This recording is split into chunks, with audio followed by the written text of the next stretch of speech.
محمد رسول الله عليه صلاة الله وآله والأحبة لا إله إلا الله محمد رسول الله.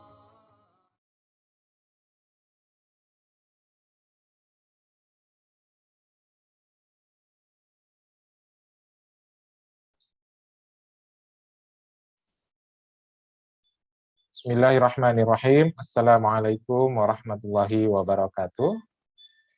Innal hamdalillah nahmaduhu wa nasta'inuhu wa nastaghfiruh wa na'udzu billahi min syururi anfusina wa min sayyiati a'malina may yahdihillahu fala mudhillalah wa may yudlil fala hadiyalah. Asyhadu an la ilaha illallah wahdahu la syarikalah wa asyhadu anna Muhammadan abduhu wa rasuluh.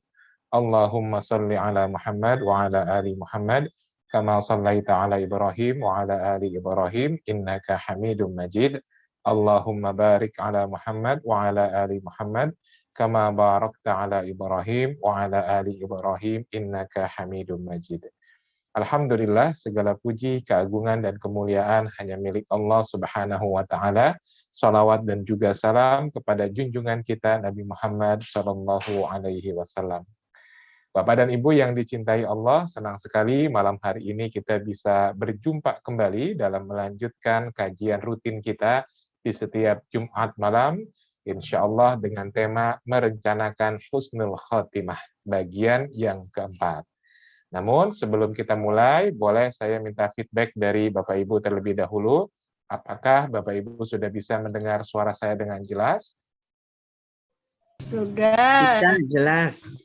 Alhamdulillah. Alhamdulillah. Oke, baik. Terima kasih Bapak Ibu untuk feedbacknya. Ya, baik. Insya Allah sebelum dimulai, seperti biasa, izinkan saya ingin menyampaikan beberapa hal yang perlu kita perhatikan bersama untuk kelancaran dalam mengikuti kajian pada malam hari ini. Yang pertama, insya Allah selama kajian ini berlangsung, apabila ada pertanyaan, Bapak dan Ibu boleh menyampaikan pertanyaannya di kolom chat, atau bisa juga menanyakan secara langsung dengan raise hand terlebih dahulu, ya, angkat tangan terlebih dahulu dengan menggunakan fitur raise hand yang ada di Zoom-nya masing-masing. Insya Allah nanti bagi yang angkat tangan, nanti kami akan nyalakan mikrofonnya untuk bisa menanyakan langsung kepada Ustadz Irwan. Namun untuk pertanyaan secara langsung mungkin baru bisa diajukan nanti di sesi tanya jawab ketika Ustadz sudah memberikan kesempatan bertanya. Kalau misalkan dikhawatirkan nanti lupa dengan pertanyaannya, ya kalau menunggu sesi tanya jawab, silakan dituliskan saja dulu di kolom chat. Insya Allah nanti kita akan bacakan di sesi pertanyaan, ya. Dan juga insya Allah kajian ini harapannya tidak hanya komunikasinya satu arah, jadi tidak hanya sekedar Ustadz Nus Irwan nanti yang akan menyampaikan materinya, tapi biasanya Ustadz Nus Irwan juga suka melibatkan Bapak dan Ibu untuk interaksi, sehingga nanti mikrofonnya akan saya kondisikan dalam keadaan aktif, jadi Bapak Ibu bisa menyalakan dan mematikan mikrofonnya sendiri. Sehingga nanti kalau misalkan Ustadz Nus Irwan mengajak untuk berinteraksi, maka Bapak Ibu tidak usah segan-segan, aktifkan saja mikrofonnya, karena ini juga menjadi ikhtiar kita untuk memastikan bahwa Bapak dan Ibu memahami materi yang disampaikan. Nah, jadi inilah yang membedakan kajian ketika Bapak Ibu hanya mendengarkan di YouTube atau Bapak Ibu dengan mengikutinya secara langsung di Zoom. Kalau di YouTube mungkin Bapak Ibu hanya bisa mendengarkan satu arah, ustadznya memberikan tausiah dan kita hanya sekadar mendengarkan. Namun dengan kajian melalui media live Zoom seperti ini, tentu harapannya bisa ada interaksi ya antara nanti narasumber, dalam hal ini adalah Ustadz Nus Irwan bersama dengan para jamaah yang hadir malam hari ini. Sehingga nanti kalau misalkan Ustadz mengajak untuk berinteraksi, mengajukan beberapa pertanyaan yang mudah-mudahan membantu kita untuk memahami materinya, maka silakan Bapak Ibu bisa dengan menyalakan mikrofonnya. Seperti itu, ya. Dan yang terakhir, sebagai bentuk kesungguhan kita dalam mengikuti kajian malam hari ini, maka Bapak dan Ibu, saya sangat menyarankan mari kita ikuti dengan sikap yang terbaik. Ya, duduk, menyaksikan, menyimak, kalau perlu menyiapkan catatan dan alat tulis, ya itu jauh lebih bagus, dan tentu juga dengan mengenakan pakaian yang terbaik. Sekalipun kameranya tidak dalam keadaan aktif, ya, tapi tetap Bapak Ibu usahakan kita mengenakan pakaian yang layak sebagaimana kita mengikuti kajian secara langsung atau offline. Ya, mengapa? Karena yang kita harapkan dari mengikuti kajian ini tidak hanya sekedar ilmunya, tapi kita juga mengharapkan ridho dari Allah Subhanahu wa taala. Mungkin Amin. saya dan Ustadz Irwan tidak bisa menyaksikan secara langsung. Ya, namun insya Allah Allah tentu ya mungkin saya dan Ustadz Irwan tidak bisa menyaksikan secara langsung, namun Allah bisa menyaksikan bagaimana kesungguhan kita mengikuti kajian ini. Jadi kalau misalkan memang kita ingin mendapatkan ilmu yang berkah, maka tentu dengan kesungguhan kita mengikutinya, ya mengenakan pakaian yang terbaik, yang layak, lalu kita duduk mendengarkan, insya Allah mudah-mudahan menambah keberkahan ilmunya. Seperti itu ya, kecuali mungkin dalam keadaan uzur sehingga harus sambil beristirahat di atas tempat tidur, begitu ya.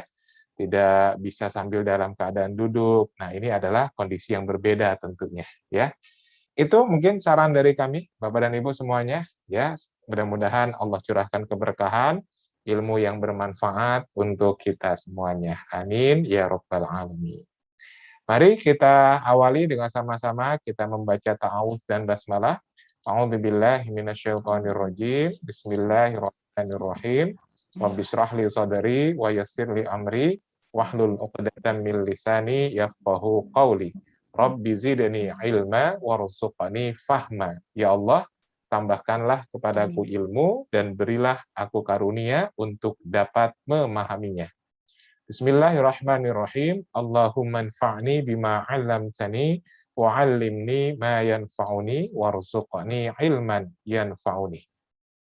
Ya Allah, berilah aku manfaat pada apa yang telah Engkau ajarkan kepadaku. Ajarkan kepadaku apa yang bermanfaat bagiku, dan anugerahkan kepadaku ilmu yang bermanfaat bagiku. Amin ya rabbal alamin. Alhamdulillah.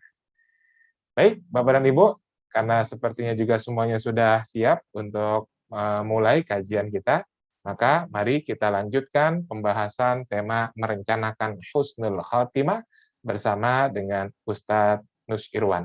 Kepada Ustadz kami persilahkan. Tafadhol Ustadz.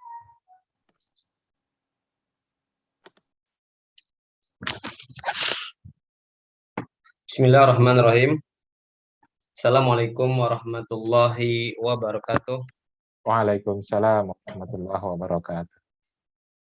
Innal hamdalillah nahmaduhu wa nasta'inuhu wa nastaghfiruh wa na'udzu billahi min shururi anfusina wa min sayyiati a'malina. May yahdihillahu fala mudhillalah wa may yudlil fala hadiyalah. Asyhadu an la ilaha illallah wahdahu la syarikalah wa asyhadu anna Muhammadan abduhu wa rasuluh. Allahumma sholli ala Muhammad wa ala ali Muhammad kama shallaita ala Ibrahim wa ala ali Ibrahim innaka Hamidum Majid. Allahumma barik ala Muhammad wa ala ali Muhammad kama barakta ala Ibrahim wa ala ali Ibrahim innaka Hamidum Majid. Qala Allah Ta'ala fil Qur'anil Karim, a'udzu billahi minasyaitonir rajim. Ya ayyuhalladzina amanu taqullaha haqqa tuqatih wa la tamutunna illa wa antum muslimun. Wahai orang-orang yang beriman, bertakwalah kamu kepada Allah dengan sebenar-benarnya takwa, dan jangan sekali-kali kamu mati kecuali dalam keadaan muslim.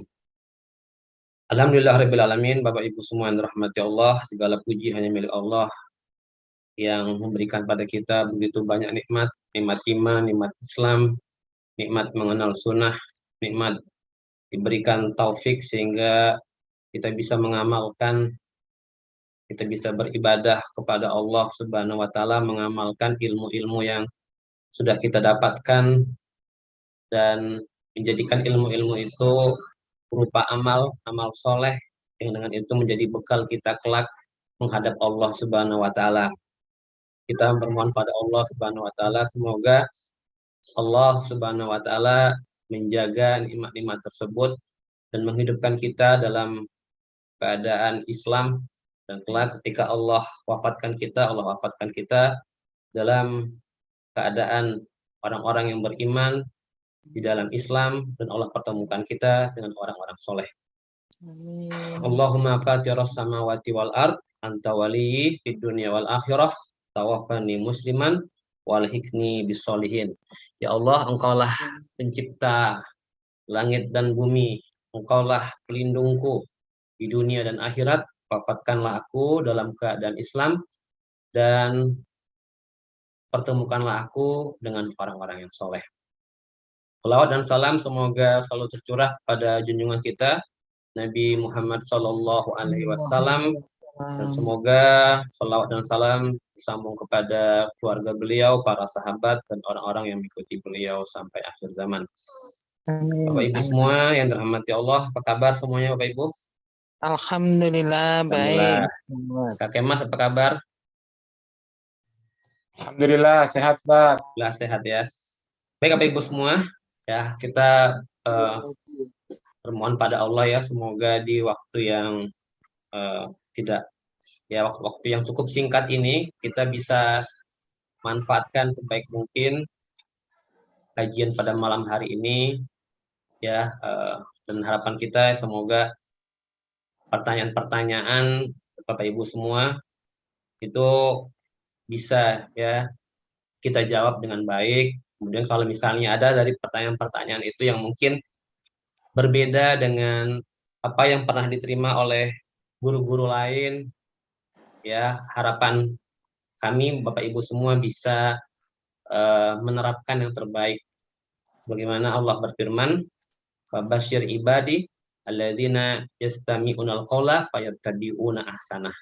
Berikanlah kabar gembira kepada hamba-hambaku, kata Allah, yaitu mereka yang mendengarkan perkataan ya dan mengikuti yang terbaik. Ya, jadi kalau ada yang kami sampaikan dan itu mungkin ya ada perbedaan atau ada hal yang mungkin beda dengan apa yang pernah diterima sebelumnya, ya nanti Bapak Ibu semua bisa mencari referensi yang lain, belajar lagi, dan nanti menerapkan sesuai dengan keyakinan Bapak Ibu semua. Ya, seperti itu ya Bapak Ibu semua. Bismillahirrahmanirrahim. Kita akan mulai. Rabbi shrah li sadri wa yassir li amri wa hlul 'uqdatam min lisani yafqahu qawli.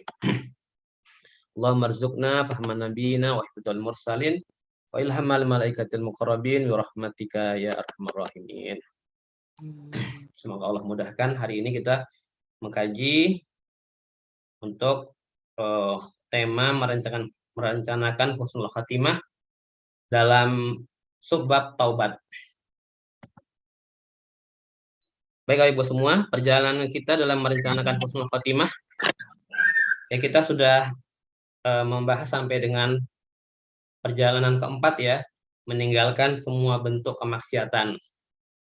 Nah, kemarin ya Bapak Ibu semua, kita sampai dengan malam ya, sampai kurang lebih jam 10, dan ya Kak Kemas dengan sangat terpaksa menutup sesi minggu lalu, meskipun menyisakan masih banyak beberapa pertanyaan. Nanti beberapa pertanyaan tersebut akan saya jawab di akhir ya. Jadi kalau Bapak Ibu semua ada pertanyaan silahkan ditanyakan. Kalaupun nanti ada yang belum bisa dijawab, kami usahakan bisa dijawab di minggu selanjutnya.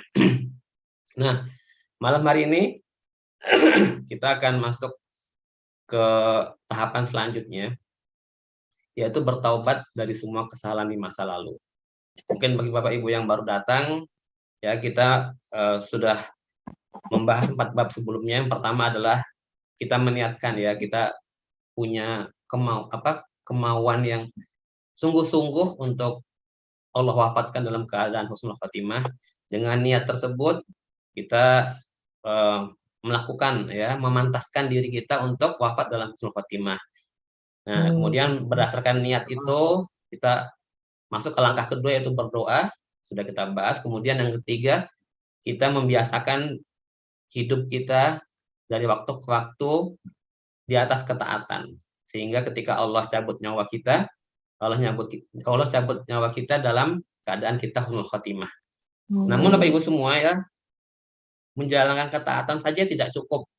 Ya, seperti kita punya rumah, tentunya rumah itu ya kita bersihkan, kita hiasi sehingga kita nyaman berada dalam rumah itu. Indah rumah itu ya, enak ditempati. Tapi itu tidak cukup ya. Nah, kalau misalnya kita kita membiarkan anggota di rumah itu, anak-anak kita ya, misalnya datang dari luar kemudian mengotori rumah, atau kita membiarkan pintu rumah kita terbuka sehingga mungkin ada binatang-binatang yang masuk, entah kucing, entah segala macam, sehingga mengotori rumah itu, jadi kita juga nggak nyaman. Begitu juga ya dalam hidup kita. Kita tidak hanya menjalankan ketaatan, tapi kita juga pada saat yang bersamaan harus meninggalkan semua bentuk kemaksiatan. Ya, jadi ini adalah takwa. Ada dua sisi. Yang pertama menjalankan perintah, menjalankan ketaatan. Yang kedua meninggalkan kemaksiatan. Ini dua-duanya harus berjalan seimbang. Jangan sampai orang itu ya ketaatan dijalanin, ya ibadah juga iya, maksiat juga iya. Nah ini akhirnya hasilnya nol ya, hasilnya nol. Jadi ketaatan itu mendatangkan kenikmatan dalam beribadah. Ya ada kelezatan dalam beribadah. Kalau baca Quran itu bisa menangis, kalau sholat itu bisa meneteskan air mata. Itu bentuk seorang mendapatkan kenikmatan di dalam dadanya ketika dia menjalankan kemaksiatan.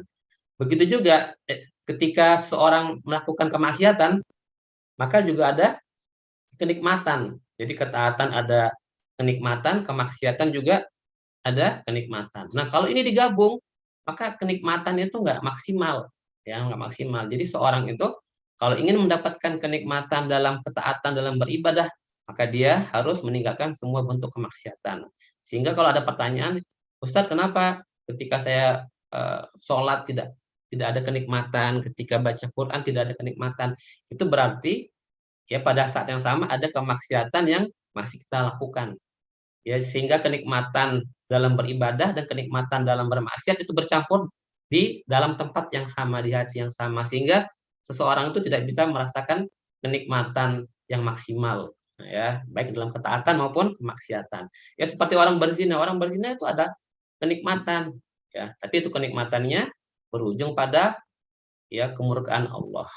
Orang sholat malam juga ada kenikmatannya berujung pada ya keridhaan Allah. Orang menikah juga ada kenikmatan. Nah, kenikmatannya berujung pada keridhaan Allah.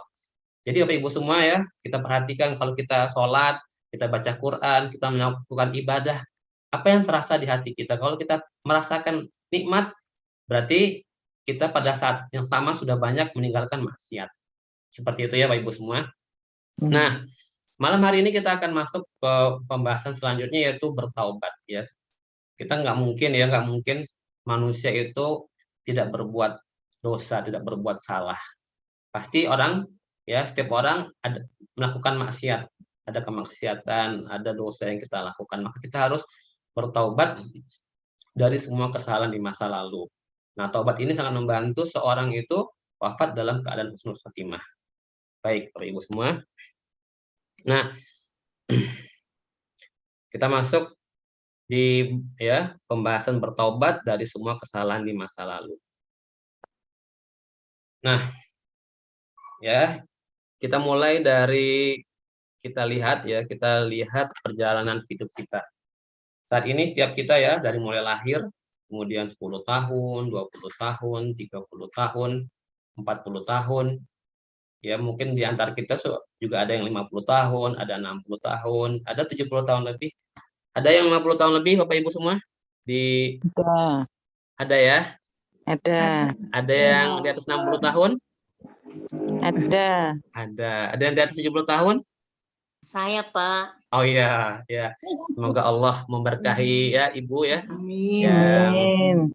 Yang sudah ya berusia di atas 40, 50, 60, 70 tahun. Ya, sebaik-baik manusia itu yang umurnya panjang, yang dia taat kepada Allah. Ya, yang panjang umurnya dan taat kepada Allah itu adalah sebaik-baik manusia. Nah, tentunya ya di sepanjang perjalanan kehidupan kita ini nanti kita akan melihat ya Bapak Ibu semua. Jadi di poin merencanakan husnul khotimah ini kita nggak bahas lagi tentang definisi-definisi. Kita mempersiapkan diri kita. Jadi masing-masing kita mempersiapkan kalau misalnya besok pagi, kalau bisa misalnya minggu depan Allah panggil kita udah bersih nih, ya kita udah bersih, sudah dosa-dosa masa lalu kita sudah taubat ya, kita sudah bertobat dari dosa-dosa masa lalu. Khawatirnya kalau kita lupa dengan dosa-dosa masa lalu, kita belum sempat bertaubat. Misalnya gini, ada seseorang yang ketika dulu mudanya dia bekerja di industri riba, di perusahaan yang ada ribanya. Kemudian dia pensiun. Udah pensiun ya, nah dia berhenti dari riba. Tapi berhenti dari ribanya ini, ya berhenti dari pekerjaan ribanya bukan karena dia taubat, tapi karena apa? Pensiun. Nah dikhawatirkan karena dia tidak pernah taubat dari dosanya masa lalu, maka ini ya kesalahannya itu bisa jadi karena dia belum bertaubat, ya nanti dia masih mendapatkan kesulitan di masa depannya di akhirat. Maka seorang itu mesti harus bertaubat dari kesalahan-kesalahan, terutama dosa-dosa besar ya di masa lalu. Nah, tentunya ketika kita membahas dosa, kita kembali lagi ke apa ini Bapak Ibu semua masih ingat minggu lalu? Apa ini? Yang enam hal ini. Ada yang bisa bantu? Ini apa?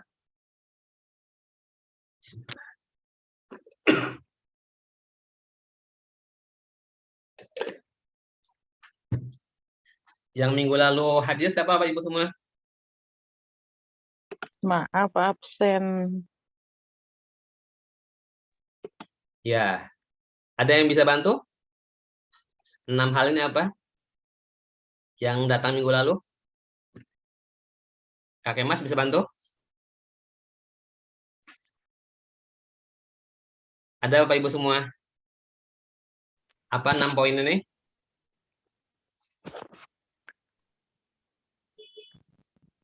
Ada yang bisa bantu? Ini apa? Nah ya, minggu lalu kita sama-sama belajar ya. Ketika kita belajar meninggalkan maksiat, ya kita harus tahu dulu maksiat itu datangnya dari mana.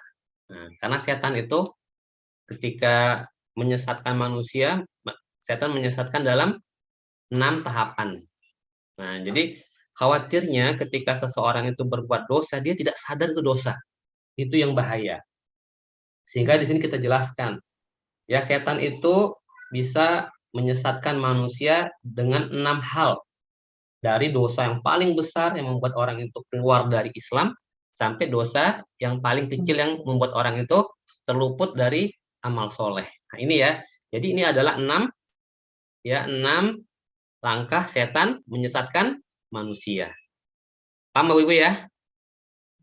Nah harapannya Bapak Ibu semua, ketika kita merencanakan husnul khotimah, kita benar-benar paham nih, jangan sampai kita masuk di 6 langkah setan menyesatkan kita. Ini kan setan sedang melihat kita nih, ya, sedang melihat kita nih. Wah ini jadi tahu nih apa pekerjaan kita tiap hari. Nah sekarang Bapak Ibu semua ya, kita review sedikit ya. Yang pertama, setan itu membuat seseorang itu berusaha membuat seorang itu masuk ke dalam apa? Kesyirikan dan keserikan dan kekafiran. Ya contohnya apa? Menyembah berhala. Ya, menyembah berhala, menyembah matahari, nah itu ya. Kemudian kekafiran apa? Murtad atau ragu-ragu dengan agama. Saya ragu nih dengan agama saya. Benar nggak ya? Nah, itu sudah masuk nomor 1. Kalau setan nggak bisa nomor 1, nomor 2 apa Bapak Ibu semua? Perbuatan bid'ah. Perbuatan bid'ah ya. Perbuatan bid'ah, buat agama ya, membuat amalan-amalan yang baru di dalam agama. Apa bahayanya perbuatan bid'ah ini Bapak Ibu semua? Bisa jadi salah. Kalau yang pertama, ketika seseorang berbuat syirik, kata Allah apa? Lain asrokta la yahbatana amaluka. Kalau engkau berbuat syirik, maka terhapus semua kebaikan. Ini misalnya Ya, misalnya di sini saya contoh ya. Misalnya ada Bu Handayani nih.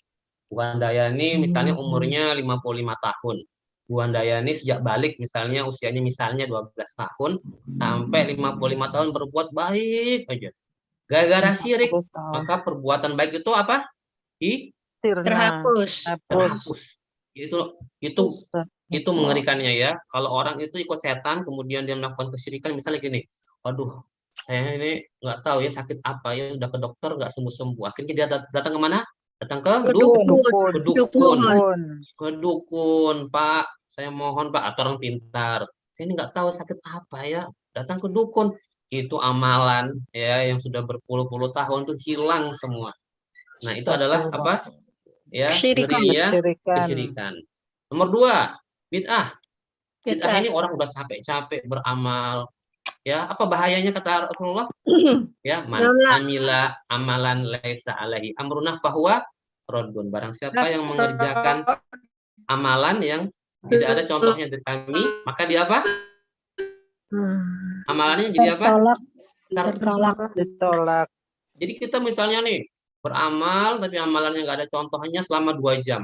Bayangin udah capek-capek 2 jam ya. Tapi karena nggak ada contohnya dari Rasulullah apa tertolak. Nah, itu ya. Makanya setan itu senang sekali. Tentunya ya Bapak Ibu semua. Sekali lagi saya ingatkan nih, tentunya ya tidak semua orang berlapang dada untuk dikatakan amalannya bid'ah. Sehingga kadang wah, ini kayaknya ustadznya nih ngomong-ngomong bid'ah ini. Ya akhirnya apa? Enggak, udahlah. Cari ustadz lain gitu kan misalnya kan. Udahlah. Yang lain. Padahal Bapak Ibu semua, perbuatan bid'ah ini adalah peringatan ya yang disampaikan oleh Rasulullah SAW di saat perpisahannya. Ya, di saat perpisahan. Jadi ketika Rasulullah akan wafat, Rasulullah berkata kepada para sahabat ya hendaklah kalian menjauhi ya, sungguhnya seburuk-buruk perbuatan itu adalah hal-hal baru yang diada-adakan dalam agama. Ya hendaklah kalian menjauhi. Itu adalah kata Rasulullah. Nah, jadi dalam beragama kita coba lihat, jangan sampai kita capek tapi tidak diterima. Nah, kalau setan nggak bisa membuat orang itu terjerumus dalam bid'ah, maka orang itu dibuat dosa besar. Ya, gimana melakukan dosa besar? Dosa besar itu apa yang disebut dosa besar? Apa tandanya dosa besar? Amalan apa yang masuk ke dalam dosa besar? Apa tandanya Bapak Ibu semua? Masih ingat nggak minggu lalu? Membunuh. Ya, amalan-amalan apa yang dia dikategorikan dosa besar? Yang dilarang Allah. Durhaka kepada orang tua. Itu contoh-contohnya. Contoh-contohnya. Tapi sekarang ya, apa kriteria sebuah amalan itu disebut dosa besar? Hal-hal yang dilarang oleh Dilarang oleh agama. Ya. Jadi gini ya Bapak Ibu semua, sebuah amalan ya yang dilarang oleh agama yang ketika dikerjakan mendapat ancaman masuk neraka. Ya, karena ada larang-larangan yang dia tidak dapat ancaman neraka. Itu berarti dosa kecil. Tapi kalau dosa besar ya, berarti amalan itu ketika dilarang oleh agama, dilarang oleh Allah, dilarang oleh Rasulnya, itu ketika dilakukan maka ancamannya masuk neraka. Maka ancaman masuk neraka itu jadilah dia dosa besar. Tapi kalau ketika seorang itu misalnya gini berbohong, dia berbohong gitu kan, nah, tapi nggak ada ancaman neraka, berarti dia maksudnya dosa apa? dosa kecil. Dosa kecil. Ya, paham Bapak Ibu ya? Ya. Jadi sekarang saya ulangi lagi, apa kriteria sebuah amalan yang dilarang itu masuk dosa besar apa? Ketika kalau dilakukan masuk neraka. ya, ketika dikerjakan maka dia diancam masuk neraka atau dilaknat oleh Allah. Ya, Bapak Ibu ya? Seperti itu. Ya. Kemudian kalau dia nggak bisa, setan nggak bisa menggoda orang itu dosa besar, maka dia masuk ke dosa kecil. Dosa kecil berbohong, melihat yang bukan yang halal buat dia, menyentuh yang bukan yang halal, seperti itu ya. Nah, kemudian kalau nggak bisa, dia disibukkan dengan perkara mubah yang nggak ada pahalanya. Kalau nggak bisa juga, dia disibukkan dengan perkara yang kurang afdal. Nah, Kalau kita sudah paham ini, kita pergi kemana saja kita akan melihat. Banyak nggak masyarakat kita yang masuk di 1 sampai 6 ini? Bapak Ibu Banyak. misalnya ke mall atau ke pasar, lihat banyak nggak yang di sini? 1 sampai 6 ini? Banyak. Banyak. Jadi kita bisa lihat di Belum habis masyarakat kita. semuanya, belum pulang. Iya, kalau kita udah paham ini, ya ini sumbernya dari Ibnu Qayyim al-Jauziyah dalam Iya. dalam kitabnya Bada'iul Fawaid. Kalau kita sudah paham ini, kita tahu, wah, saya nggak syirik ya. Pada saat ini saya syirik nggak? Saya nggak kafir, saya nggak bid'ah, saya nggak dosa besar, saya nggak dosa kecil, Mubah, saya nggak ya. melakukan perkara mubah, dan saya nggak melakukan perkara yang kurang afdal. Berarti saya aman dari tipu daya setan untuk saat ini. Nah, selalu begitu kita. Makanya di situ hebatnya ilmunya membuat kita jadi apa? Jadi sadar kalau kita nggak sedang diperdaya oleh setan. Nah, orang yang nggak tahu ini, dia bisa masuk di kesyirikan, dia bisa masuk di bid'ah, bisa dosa besar, dosa kecil, ya, dan seterusnya. Nah, maka tentunya kita ya Bapak Ibu semua dalam perjalanan tidak bisa sepenuhnya menghindari 6 ya, menghindari sepenuhnya dari 6 tipu daya setan itu pasti ya, kita namanya manusia. Tapi dengan tahu ilmu ini kita berusaha untuk bertaubat agar kesalahan-kesalahan masa lalu itu ya bersih ya, kita bersih lagi ya, seperti putihnya kain ya. Ini dosa-dosa besar ya, lalu kita sudah bahas sekilas dosa-dosa kecil, terutama dosa pandangan ya. Nah, ini minggu lalu ya Bapak Ibu semua, kita berusaha Bapak Ibu dengan kita belajar mengenali tahapan-tahapan setan menyesatkan manusia ini. Kita belajar bagaimana ya waktu-waktu kita itu tidak diperdaya oleh setan, sehingga kita bisa menghadap Allah Subhanahu wa taala dengan persiapan husnul khotimah yang maksimal. Paham ya Bapak Ibu semua ya? Amin. Ya. Bisa paham ya kenapa kita bahas 6 tahapan ini ya? Iya. Bapak Ibu bisa bayangkan kalau Bapak Ibu tidak tahu ilmu 6 tahapan ini, kebayang nggak kalau sedang melakukan maksiat? Bayang nggak Bapak Ibu, orang yang tadi ke dukun itu tahu nggak dia kalau itu maksiat?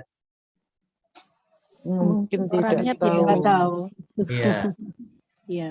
Saya pernah bertemu dengan seorang, saya tanya, apa aktivitas, lagi sibuk apa? Oh, kemarin saya ke sebuah daerah, terus saya ditunjukkan oleh orang soleh, nih kalau kamu butuh sesuatu nih, pergi ke makam ini. Akhirnya dia semalaman di makam itu, ya, di makam itu. Entah nggak tahu ya apa yang dia kerjakan. Tapi kira-kira hal seperti itu apa bersinggungan dengan syirik nggak? Syirik. Betul, Ustaz. Tahu nggak dia kalau itu maksiat? Iya. Tahu nggak dia kalau itu maksiat? Mungkin untuk dia Mungkin ada yang tahu, ada yang Mungkin ada yang tahu, ada yang enggak. Nah ya, nah tidak begitu kalau ada memahami. yang tahu itu malah lebih berat lagi. Tapi kalau nggak tahu, ya ini juga bahaya. Jadi Bapak Ibu semua, ini kita ajarkan kepada keluarga kita agar mereka berhati-hati ya. Namanya setan tuh sampai nanti dengan terakhir ketika seorang itu mau sakaratul maut, itu benar-benar tuh ya setan kesempatan terakhir. Jadi kesempatan terakhir setan untuk menyesatkan manusia itu ketika sakaratul maut. Nah, kalau kita sudah terbiasa menghindari 6 langkah setan ini, maka insya Allah ya, Allah mudahkan kita untuk husnul khotimah. Amin. Nah, Bapak Ibu semua rahmati Allah ya. Pertama tadi ingat ya, seseorang itu tidak tahu kalau dia bermaksiat kalau dia tidak tahu ilmunya. Jadi bisa saja orang itu bermaksiat ya, tapi dia tidak tahu kalau dia sedang bermaksiat. Nah, itu yang bahaya sekali. Nah, kita perlu tahu ya bahwa umat-umat terdahulu sebelum kita itu diazab karena dosa. Ya, diazab karena dosa. Ali bin Abi Thalib radhiyallahu anhu mengatakan, "Manuzila bala illa bidzanbin wala rufiya bala illa bitaubah." Tidaklah musibah turun melainkan karena dosa. Oleh karena itu, tidaklah bisa musibah hilang melainkan dengan taubat. Jadi kalau ada musibah ya, apakah gempa, apakah ya segala macam ya, itu tidak turun melainkan karena dosa. Jadi kalau dalam ya rumah tangga seseorang kemudian ada musibah, ada sesuatu, kita lihat nih apakah ini ujian ataukah ini ya musibah karena dosa. Nah, kita harus introspeksi diri kita. Nah, kalau memang ada musibah terus musibah, kita coba lihat apa ya dosa di rumah ya, dosa di rumah. Apakah mungkin dari si suami, apakah dari si istri, ataukah dari anak-anak. Nah, kita berusaha untuk bertaubat. Ya, semoga dengan taubat itu Allah angkat musibah tersebut.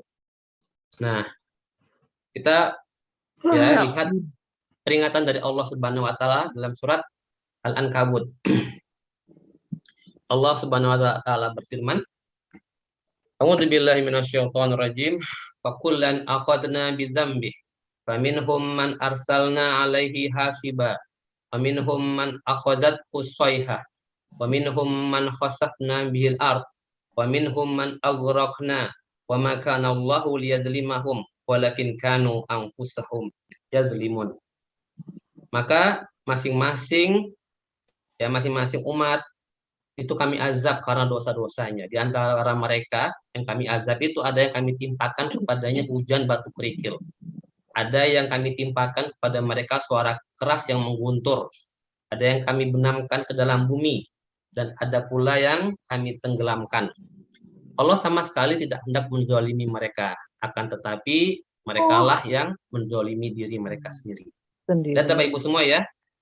Kata Allah Subhanahu wa taala, masing-masing mereka kami azab karena apa?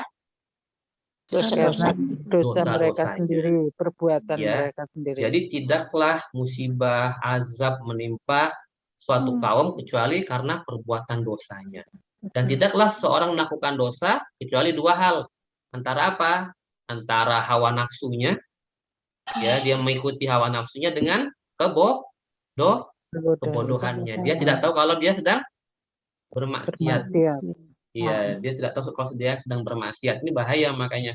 Nah, maka Bapak Ibu semua, ya inilah yang pernah terjadi di umat-umat sebelum kita. Lihat, ya ada banyak umat sebelum kita yang sudah Allah binasakan. Ada nabi ya, umatnya kaumnya Nabi Nuh, kaumnya Nabi Hud, kaumnya Nabi Saleh, kaumnya Nabi Lut, kaumnya Nabi Su'aib, Ashabul Aikah, Fir'aun, Qarun, Ashabul Sabat, Ashabul Qaryah. Lihat dosa-dosanya. Lihat kalau lihat dosa-dosanya masuk nggak tadi di 6 langkah tadi? Menyembah berhala di langkah pertama berapa? Nabi Nuh, kaumnya Nabi Nuh dosanya menyembah berhala ya, menyembah Syirik. Ya, nomor berapa? Nomor 1, nomor syirik. 1. Karena nggak taubat ditenggelamkan. Nabi Hud menyembah berhala. Nabi Soleh kaumnya menyembah berhala, mabuk, zina. Ya, lihat nih. Ya, kesyirikan, dosa besar. Nabi Lut kaumnya apa? Liwat, homoseksual. Makanya sekarang orang-orang yang ya gemar sekali yang mengkampanyekan LGBT, yang mau belajar gitu ya. Belajar dari kaum-kaum terdahulu ini. Kaum-kaum terdahulu ini tidak bertaubat dari dosanya. Maka Allah azab mereka. Nah, tentunya kita ya Bapak Ibu semua rahmati Allah, pertama kita harus amankan diri kita, amankan keluarga kita. Agar apa? Agar tidak tertimpa azab, tidak tertimpa musibah. Itu dulu tuh. Ya, kalau setiap rumah tangga menjaga dirinya dari dosa, yang insya Allah satu negara akan aman. Ya, baldatun thayyibatun wa rabbun ghafur. Cukuplah pelajaran dari umat-umat terdahulu seperti ini ya, sebagai peringatan buat kita. Masa ya sudah ditampakkan oleh Allah nih. Ini kaum-kaumnya ini di Al-Qur'an nih, kaum-kaumnya disebutkan. Dosanya ini, azabnya ini. Masa kita mau menambah? Mau nggak mau nambah nomor 11? Ibu-ibu, Bapak Ibu. Nauzubillah kan? Nauzubillah. Ya, nah. Sehingga Allah perintahkan kita bertaubat. Agar apa? Agar musibah ya itu dijauhkan dari kita. Azab itu dihindarkan dari kita. Allah Subhanahu wa taala berfirman, "Ya ayyuhalladzina amanu tubu ilallah taubatan nasuha." Wahai orang-orang yang beriman, ya ini panggilan buat orang-orang beriman, buat kita semua yang ada di sini yang ada imannya. Bertaubatlah kepada Allah dengan taubat yang sebenar-benarnya.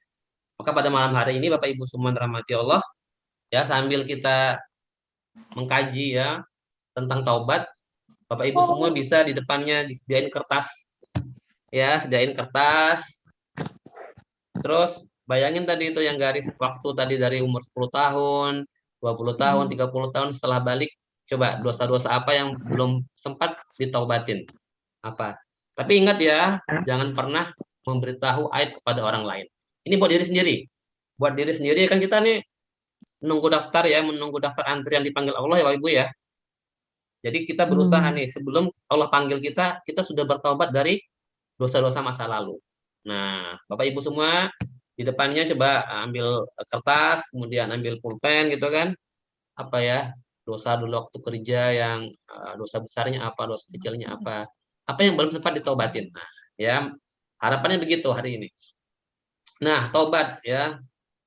Taubat itu adalah ibadah ya, khususnya ini ibadah hati karena taubat ini ya at-taubatu iya anadem. Taubat itu adalah penyesalan. Tidak disebut bertaubat kalau orang itu belum menyesal. Nah, kita bisa definisikan taubat itu ya, artinya adalah kembali. Jadi kembali kepada Allah setelah dia menyimpang dengan dosanya. Ya kembali kepada Allah setelah menyimpang dari dosa yang dilakukan dengan menyesali perbuatan maksiat yang pernah dilakukan. Jadi kata kuncinya dosa pertama kali apa? Kata kuncinya taubat pertama kali apa Pak Ibu semua? Menyesal. Menyesal. Menyesal. Menyesal, aduh. Apa ya, Allah sudah baik sama aku kok aku bermaksud pada Allah. Allah udah kasih aku nikmat, udah kasih aku apa? Kalau kalau Karunia. kalau apa laki-laki Allah sudah kasih aku istri yang baik, sudah kasih anak-anak yang baik. Kenapa aku bermaksud pada Allah? Nah, ada penyesalan. Nah, kemudian yang kedua, meninggalkannya karena takut kepada Allah. Ya, meninggalkannya karena takut kepada Allah. Insya Allah. Kemudian bertekad kuat untuk tidak mengulangi dan Mengulangi. kemudian memperbaiki dengan amal soleh. Ya, jadi itu ya. Ini adalah taubat. Kita ulangi lagi ya. Taubat apa? Ya kembali kepada Allah dengan menyesali perbuatan maksiat yang pernah dilakukan yang pertama. Kemudian meninggalkan. Karena ada orang yang dia tahu dosa tapi dia belum bisa meninggalkan. Ada nggak Bapak Ibu semua? Banyak. Banyak ya. Nah, berarti itu dia belum bertaubat. Ya, dia belum bertaubat. Dia baru minta ampun pada Allah. Ya Allah, aku tahu ini salah ya Allah, tapi aku belum mampu untuk meninggalkan. Nah, seperti itu ya. Misalnya di rokok tuh ada kan apa? Bungkus rokok itu ada tulisan apa? Merokok apa? Menyebabkan kematian. Nah, merokok membunuhmu. Sedangkan membunuh itu dalam agama kita adalah dosa apa? Dosa kecil atau dosa besar? Dosa besar. Ya. Nah, banyak nggak orang tahu kalau merokok itu dosa, Pak Ibu? Banyak. Banyak. Bisa nggak berhenti? Nah, ya kan? Nah, berarti dia belum bertaubat. Nah, tapi dia beristighfar, astagfirullah, astagfirullah. Itu bedanya ya. Jadi kalau istighfar itu minta ampun. Kalau taubat itu harus meninggalkan. Kalau dia belum meninggalkan berarti dia belum bertaubat. Ya, seperti itu. Nah, kita lanjutkan ya, Ibu. Nah, ini harus dipahami ya bahwa taubat adalah ibadah yang sangat dicintai oleh Allah. Yang menjadi kewajiban tidak hanya bagi orang yang berdosa tapi juga orang soleh. Ingat nih kata kuncinya nih. Banyak orang berpikir, ya banyak orang menyangka kalau taubat itu hanya untuk orang berdosa. Untuk orang soleh itu nggak harus bertaubat. Salahnya apa? Kenapa orang soleh bertaubat? Kan nggak salah. Ya gitu, Bapak Ibu semua. Nah, kenapa sekarang orang soleh harus bertobat? Ada yang bisa bantu nggak Bapak Ibu semua? Karena dia tidak tahu mungkin mengerjakan hal-hal yang maksiat.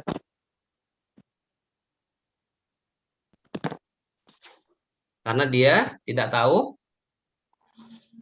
kalau dia mengerjakan dosa ya Bapak Ibu ya. Iya, berarti dia ini ya nggak sengaja ya Bu ya. Iya. Betul ya. Ada lagi bisa bantu Bapak Ibu? Kenapa orang soleh juga harus bertobat? Orang soleh juga belum tentu lepas dari kesalahan. Betul ya, orang soleh belum tentu lepas dari kesalahan. Ya kata Rasulullah SAW, setiap anak Adam itu berbuat dosa dan sebaik-baik orang yang berbuat dosa adalah orang yang bertaubat. Oke, ya. Kenapa orang soleh itu harus bertaubat? Ya, ini ada beberapa alasan. Pertama, tadi yang disampaikan oleh Ibu tadi, ya, sering kita itu berbuat dosa. Kita sering zalim kepada Allah, zalim kepada diri sendiri, dan zalim kepada manusia. Manusia. Ya, dalam perjalanan kita ya, dalam perjalanan puluhan tahun kita pernah nggak zalim kepada Allah? Ya Allah, Sering, sangat sering. sering sekali. Ya, Allah larang kita kerjakan. Iya, Allah betul. perintahkan kita tinggalkan. Kan Tinggalkan. begitu ya manusia ya. Iya, Kalau betul. dilarang dikerjakan, diperintah ditinggalkan. Enggak. Ya, kemudian kita bermaksiat. Nah, ketika maksiat itu kita menzalimi diri kita sendiri. Hmm. Ya, melihat yang tadi ya, ngomong menyakiti orang, kemudian waktunya ibadah kita tidur, waktunya dipanggil oleh Allah kita abaikan. Nah, itu namanya Pak zalim kepada Allah. Ini Allah kasih nih, Allah kasih nikmat. Mestinya nikmat itu mendekatkan manusia kepada Allah, tapi justru malah menjauhkan. Allah kasih mobil, pas dipanggil Allah malah sibuk nyuci mobil. Banyak nggak kayak itu, Ibu? Iya, betul. Banyak sekali. Itu zalim nggak kepada Allah itu? Betul, ya. Zalim Memang yang ngasih kepada mobil siapa sesungguhnya, Bapak Ibu? Biasanya Allah. Allah. Allah, Nah, Allah kasih buat apa? Buat buat mendekatkan diri pada kan Allah. sekarang kalau Allah panggil nih, Ibadah. misalnya ya azan asar atau azan zuhur, lagi asik nyuci mobil. Kira-kira zalim nggak pada Allah itu? Zalim. Zalim nggak kepada diri sendiri itu? Pastinya Iya. Zalim. Nah, kemudian juga kepada manusia ya, suka merendahkan, meremehkan, terus kemudian hak orang ditahan-tahan. Giliran minjam uang cepat, giliran balikin lama. Lama. Ada nggak kayak itu, Ibu? Banyak. Banyak. Ya, nah kita Banyak harus sekali. bertaubat. Karena kita tuh sering berbuat dosa. Itu yang pertama. Yang kedua, kita sering lalai dalam bersyukur. Sering lalai dalam bersyukur. Ya, kadang lupa kalau Allah kasih kita nikmat untuk Allah kasih kita nikmat lisan yang sehat, mulut yang sehat, lupa dipakai untuk berzikir, malah digunakan buat yang lainnya. Gibah. Ya, buat gibah. Ya, makanya ketika seseorang itu keluar dari kamar kecil ya, keluar dari toilet, apa yang diucapkan? Gufronaka, Gufronaka. alhamdulillah. Ya, artinya apa? Ya Allah, Semua. ya ampunilah aku. Aku. Ya, kenapa? Kenapa ketika keluar dari kamar mandi yang diucapkan ya Allah ampunilah aku? Kenapa? Ada yang bisa bantu nggak? Terkait Karena nomor 2. mungkin waktu di kamar mandi itu melakukan hal-hal yang tidak baik. Ya, Pok. Nah, nomor 2 ini ya. Nah, ketika seorang itu dalam kamar mandi, misalnya ya, mohon maaf ya, misalnya dia buang air besar, itu nikmat nggak, Pak Ibu? Nikmat. Nikmat nggak? Ketika bisa buang air kecil, nikmat nggak? Nikmat. Membayang nggak ketika nggak bisa buang air besar? Iya, Ustaz. Wah, Sakit kan? harus ke rumah sakit. Kebayang nggak ketika nggak bisa buang air kecil? Iya, Ustaz. Nah, betul. kalau kita bersyukur, nah bersyukurnya kita tuh nggak sebanding dengan nikmat Allah yang buat kita bisa buang air besar, nggak sebanding dengan nikmat Allah yang bisa buat kita buang air kecil. Kita bersyukur dengan seperti apapun kita nggak akan sebanding, sehingga apa kita minta ampun pada Allah, ya Allah, ya ampuni ya Allah, ya aku tidak mampu untuk bersyukur sebagaimana yang sepantasnya dengan nikmat yang kau berikan padaku. Paham gak, Bu ya? Betul, Ustaz. Kira-kira kalau kita tadi pagi nih ya buang air besar ya, mohon maaf ya Ibu semua, kita sudah bersyukur belum sama Allah? Ya Allah, terima kasih ya Allah, Engkau sudah buat hamba bisa buang air besar. Sudah bersyukur nggak belum hari ini kita? Sering lupa, Ustaz. Belum. Kira-kira gimana itu? Pantas nggak di hadapan Allah kita dapat nikmat lagi? Kalau Allah marah nih ya, Allah kan punya sifat halim ya, maha penyantun. Allah marah. Hari ini kamu nggak bersyukur padaku sebagaimana mestinya. Kamu nggak pernah berterima kasih padaku karena kamu bisa BAB. Besok kamu nggak bisa BAB. Gimana, Bu?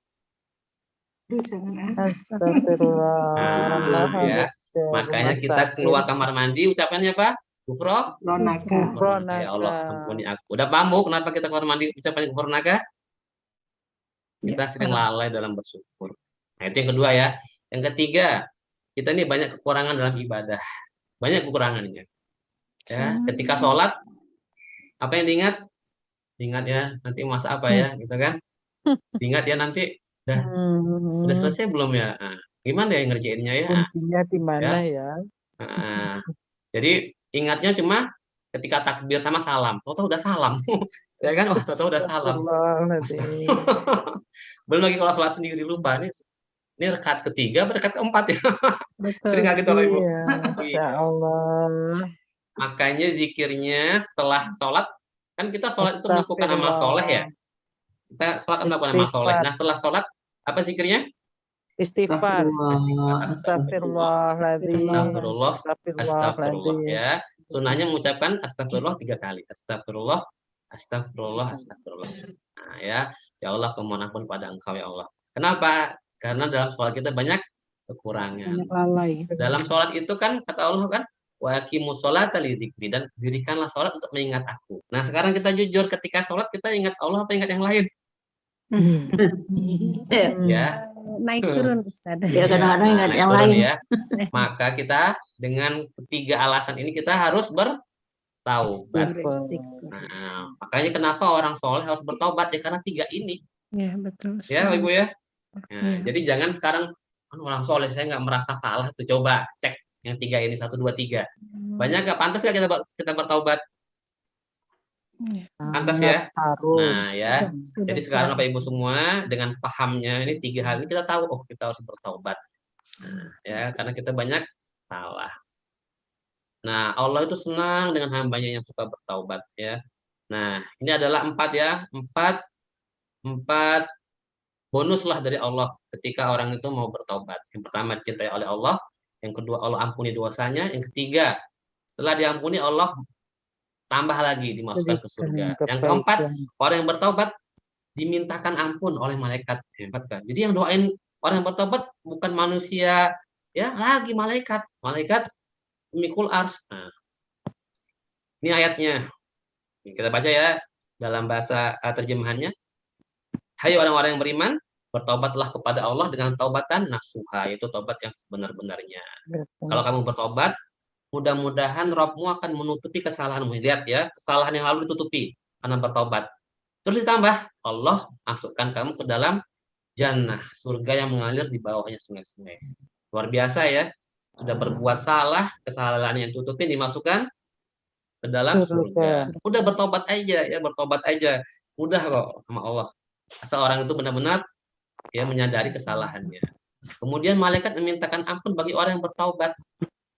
Ya, Allah berfirman, alladzina yahmiluna 'alal arsy, malaikat-malaikat yang memikul ars dan malaikat yang berada di sekelilingnya bertasbih, memuji Tuhannya, dan mereka beriman kepada Allah serta memintakan ampun bagi orang-orang yang beriman. Ya, lihat, malaikat pemikul ars dan yang berada di sekelilingnya bertasbih memuji kepada Allah dan memintakan ampun bagi orang-orang yang beriman. Ya, apa doanya malaikat? Doanya apa? Ya, Rabbana wasi'ta kulla syai'in rahmah wa ilman faghfir lil ladzina tabu. Ya, wattaba'u sabilaka wa qihim adzabal jahim. Perhatikan nih, Bapak Ibu semua rahmati Allah. Kalau kita mau bertobat pada Allah, malaikat mendoakan kita, ya Tuhan kami, ya rahmat dan ilmumu meliputi segala sesuatu, maka berilah ampunan kepada orang-orang yang bertaubat dan mengikuti jalan Engkau, dan peliharalah mereka dari siksa neraka yang menyala-nyala. Ingat Bapak Ibu semua, kalau kita bertaubat, malaikat doain kita, ya Allah ampunilah. Ya, misalnya yang bertobat di sini saya kasih contoh misalnya ya, misalnya contohnya di sini ada Ibu Harmen ya, Ibu Harmen. Ibu Harmen bilang, ya Allah ampuni hamba ya Allah. Perempuan. Dari kesalahan hamba yang lalu ya Allah. Malaikat mendoakan dia, ya Allah ampunilah Ibu Harmen ya Allah. Berilah ampunan pada Ibu Harmen ya Allah. Ya, dan peliharalah ia dari siksa neraka yang menyala-nyala. Kira-kira kalau malaikat yang mau doain, ya mendoakan, malaikat pernah punya dosa nggak Bapak Ibu? Enggak pernah. Dia selalu berbuat Kira-kira kalau baik. malaikat yang mendoakan diterima nggak sama Allah? Pasti. Insya Allah Terima, Terima diterima. insya Allah. Ini motivasi kita ya untuk jangan sampai putus asa bertaubat. Baik. Nah, ya itu adalah buahnya. Sekarang bagaimana caranya bertaubat? Bagaimana caranya bertaubat? Ingat ya Bapak Ibu semua, tadi saya sudah sampaikan, silahkan masing-masing introspeksi diri. Ini perjalanan kehidupan kita, ya kurang lebih seperti ini. Kata Rasulullah, umur umatku di antara 60 sampai 70 tahun. Ya hanya sedikit yang bisa melampaui itu. Maka di sepanjang perjalanan itu kita lihat ya, setelah kita balik ada dosa. Ya, saya nggak sebut dosanya ya, misalnya dosa A. D itu nama dosanya ya, misalnya dosa apa, dosa berbohong, dosa ada yang zina, dosa apa, ada dosa lagi umur 30 tahun ketika kerja, dosa lagi, dosa lagi, dosa lagi, dosa lagi, dosa lagi ya. Nah, kira-kira gambaran perjalanan kita seperti ini nggak Pak Ibu semua? Ya. Ya. Nah, jadi jangan sampai kita melupakan dosa-dosa kita. Jadi coba apa ya dosa-dosa besar apa ya yang belum saya sempat taubati ya. Nah, coba diingat-ingat. Nah, malam ini kita bertobat ya dengan sebenar-benarnya taubat nasuha. Nah, sekarang kita kembali lagi apa yang harus kita lakukan kalau kita bertaubat. Yang pertama ya, taubat itu 3+1. Yang pertama adalah menyesal, anadam. Itu dulu, karena menyesal ini akan membuat orang itu kemudian melakukan yang kedua, dia tinggalkan dosa tersebut, namanya al-iqla, dia meninggalkan. Kalau belum menyesal, biasanya dia kembali lagi, ya nggak Bapak Ibu? Balik lagi, ya, ngerjain lagi. Terus yang ketiga namanya al-azm, yaitu bertekad untuk tidak mengulangi. Jadi ada 3 apa Bapak Ibu? Pertama, menyesal. Kedua, meninggalkan. Ketiga, bertekad untuk tidak mengulangi. Ya, ditambah 1. Jika dosa berhubungan dengan manusia, maka mengembalikan hak yang dizolimi. Ya, kalau utang, balikin.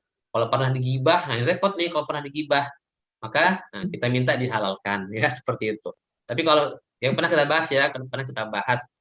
Nah, ini tentang kalau dosa gibah seperti apa. Kalau memang nanti dia jadi marah, ya mungkin kita perbaiki dengan menyebut kebaikan dia.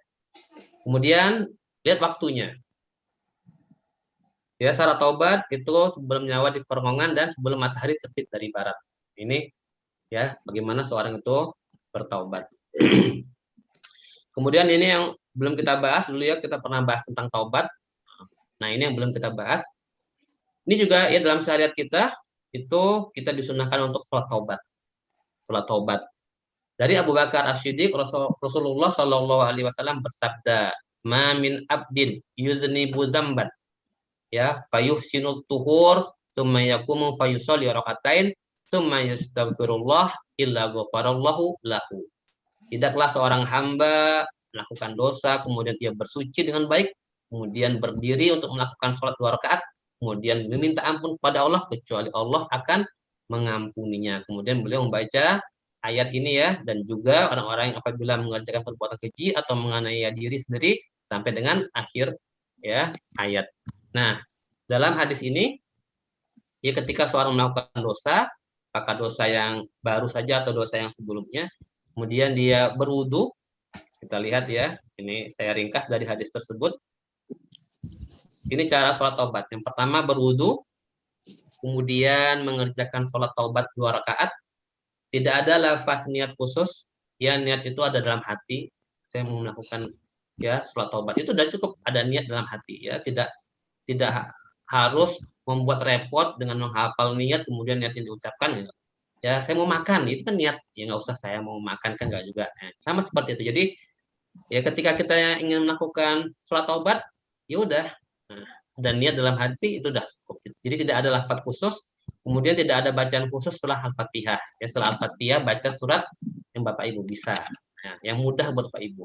Kemudian setelah selesai mohon ampun kepada Allah. Ya ini cara sholat taubat. Jadi agama Islam itu agama yang mudah, tidak sulit ya. Bapak Ibu semua bisa mengerjakan ini kapan saja. Tapi perhatikan jangan sampai sholat taubat ini dikerjakan pada waktu-waktu yang dilarang untuk sholat, seperti setelah sholat subuh sampai matahari terbit dan setelah sholat asar sampai matahari tenggelam. Ini adalah 2 waktu ya yang kita nggak boleh sholat. Jadi misalnya Bapak Ibu, ini misalnya habis berbuat dosa, ya misalnya berbuat dosa jam 10, ya udah ingatnya jam setengah 11 tadi saya berbuat dosa, udah setengah 11 bisa sholat taubat.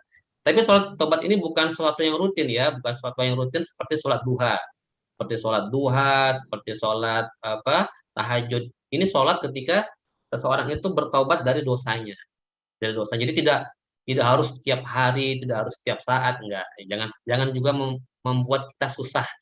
Ya, ini adalah sebuah amalan yang membuat seorang itu lebih mendekatkan kepada Rabb-nya, menyesal kepada Rabb-nya karena sudah mendurhakai setelah diberi nikmat yang banyak, dan bukan memberatkan seseorang itu sehingga harus dilakukan tiap hari, tiap saat, tidak juga seperti itu. Nah, Bapak Ibu semua dirahmati Allah, ini yang harus kita hati-hati juga. Kita ingin ketika kita punya dosa, jadikan dosa itu hanya kita yang tahu, ya. Dan kita mengadu pada Allah, ya, ketika selesai sholat taubat atau ketika di waktu sahur. Setelah sholat tahajud, kita bisa mengadu pada Allah. Setelah kita sholat taubat, kita mengadu pada Allah, ya Allah, aku dulu pernah bermaksiat pada Engkau, ya Allah. Aku tahu itu dosa, tapi karena teman-temanku mengajaknya, aku tidak mampu. Kita mengadu pada Allah. Jangan ceritakan aib dosa kepada siapapun. Ya. Dalam sebuah hadis, Abu Hurairah radhiyallahu anhu berkata bahwa ia mendengar Rasulullah Shallallahu alaihi wasallam bersabda, "Setiap umatku akan mendapat ampunan kecuali mujahirin, yaitu orang-orang yang terang-terangan berbuat dosa." Dan yang termasuk pada yang terang-terangan berbuat dosa adalah seorang yang berbuat dosa pada malam hari, kemudian pada pagi hari ia ceritakan. Padahal Allah telah menutupi perbuatannya tersebut. Ya, dia berkata, "Hai fulan, tadi malam aku telah berbuat dosa ini dan dosa itu." Nah, sebenarnya pada malam hari Rabb-nya telah menutupi perbuatannya. Tetapi pada pagi harinya dia mengungkap perbuatannya yang sudah ditutup oleh Allah tersebut. Nah, kita ingin ketika kita sudah berbuat dosa, cukuplah kita yang tahu dan Allah. Kita mengadu pada Allah. Jangan jadi orang-orang yang menampakkan dosa, bangga dengan dosa itu. Apakah dia menampakkan perbuatan maksiat atau perbuatan maksiat yang sudah lalu dia ungkapkan. Maka Bapak Ibu semua dirahmati Allah, jika misalnya ya ada orang atau Bapak Ibu ingin berkonsultasi pada ustadz, pada apa tentang sebuah dosa misalnya kan, jangan sampai dosa Bapak Ibu itu disampaikan, "Pak, Ustadz dulu saya pernah berzina," gitu kan, misalnya gitu ya. Gimana ya cara ininya? Nah, ya Bapak Ibu bisa menggunakan cara lain. Bapak Ibu, Ustadz, kalau seseorang itu berzina, ya, dan dia sudah berkeluarga, apa yang harus dilakukan untuk bertaubat? Nah, gitu ya. Jadi dia bisa menggunakan orang ketiga, ya, permisalan. Jadi misalnya nih ya, ada seorang yang dosa, misalnya dosanya dia pernah mudanya dia suka minuman keras atau suka meninggalkan sholat. Nah, ketika dia bertanya, "Ustaz, dulu saya waktu muda suka meninggalkan sholat." Nah, itu nggak boleh. Itu namanya mujahirin. Ini ancamannya dia nggak diampuni oleh Allah. Ya, jadi dia bisa menyampaikan, "Ustaz, apa ya taubatnya bagi seseorang yang ketika mudanya dia suka meninggalkan sholat." Nah, seperti itu Bapak Ibu ya. Jadi perhatikan betul ya. Kemudian juga disampaikan kepada teman-temannya. Jangan bermudah-mudahan untuk menyampaikan maksiat yang sudah pernah dilakukan. Ini tidak disukai oleh Allah Subhanahu wa taala. Ya. Oke. Kemudian ini bisa dibantu nih. Ada adik-adik mungkin yang mencoret-coret tapi masih bisa dilihat ya. Mungkin Kak Teke Mas bisa bantu. Nah, Bapak Ibu semua dirahmati Allah.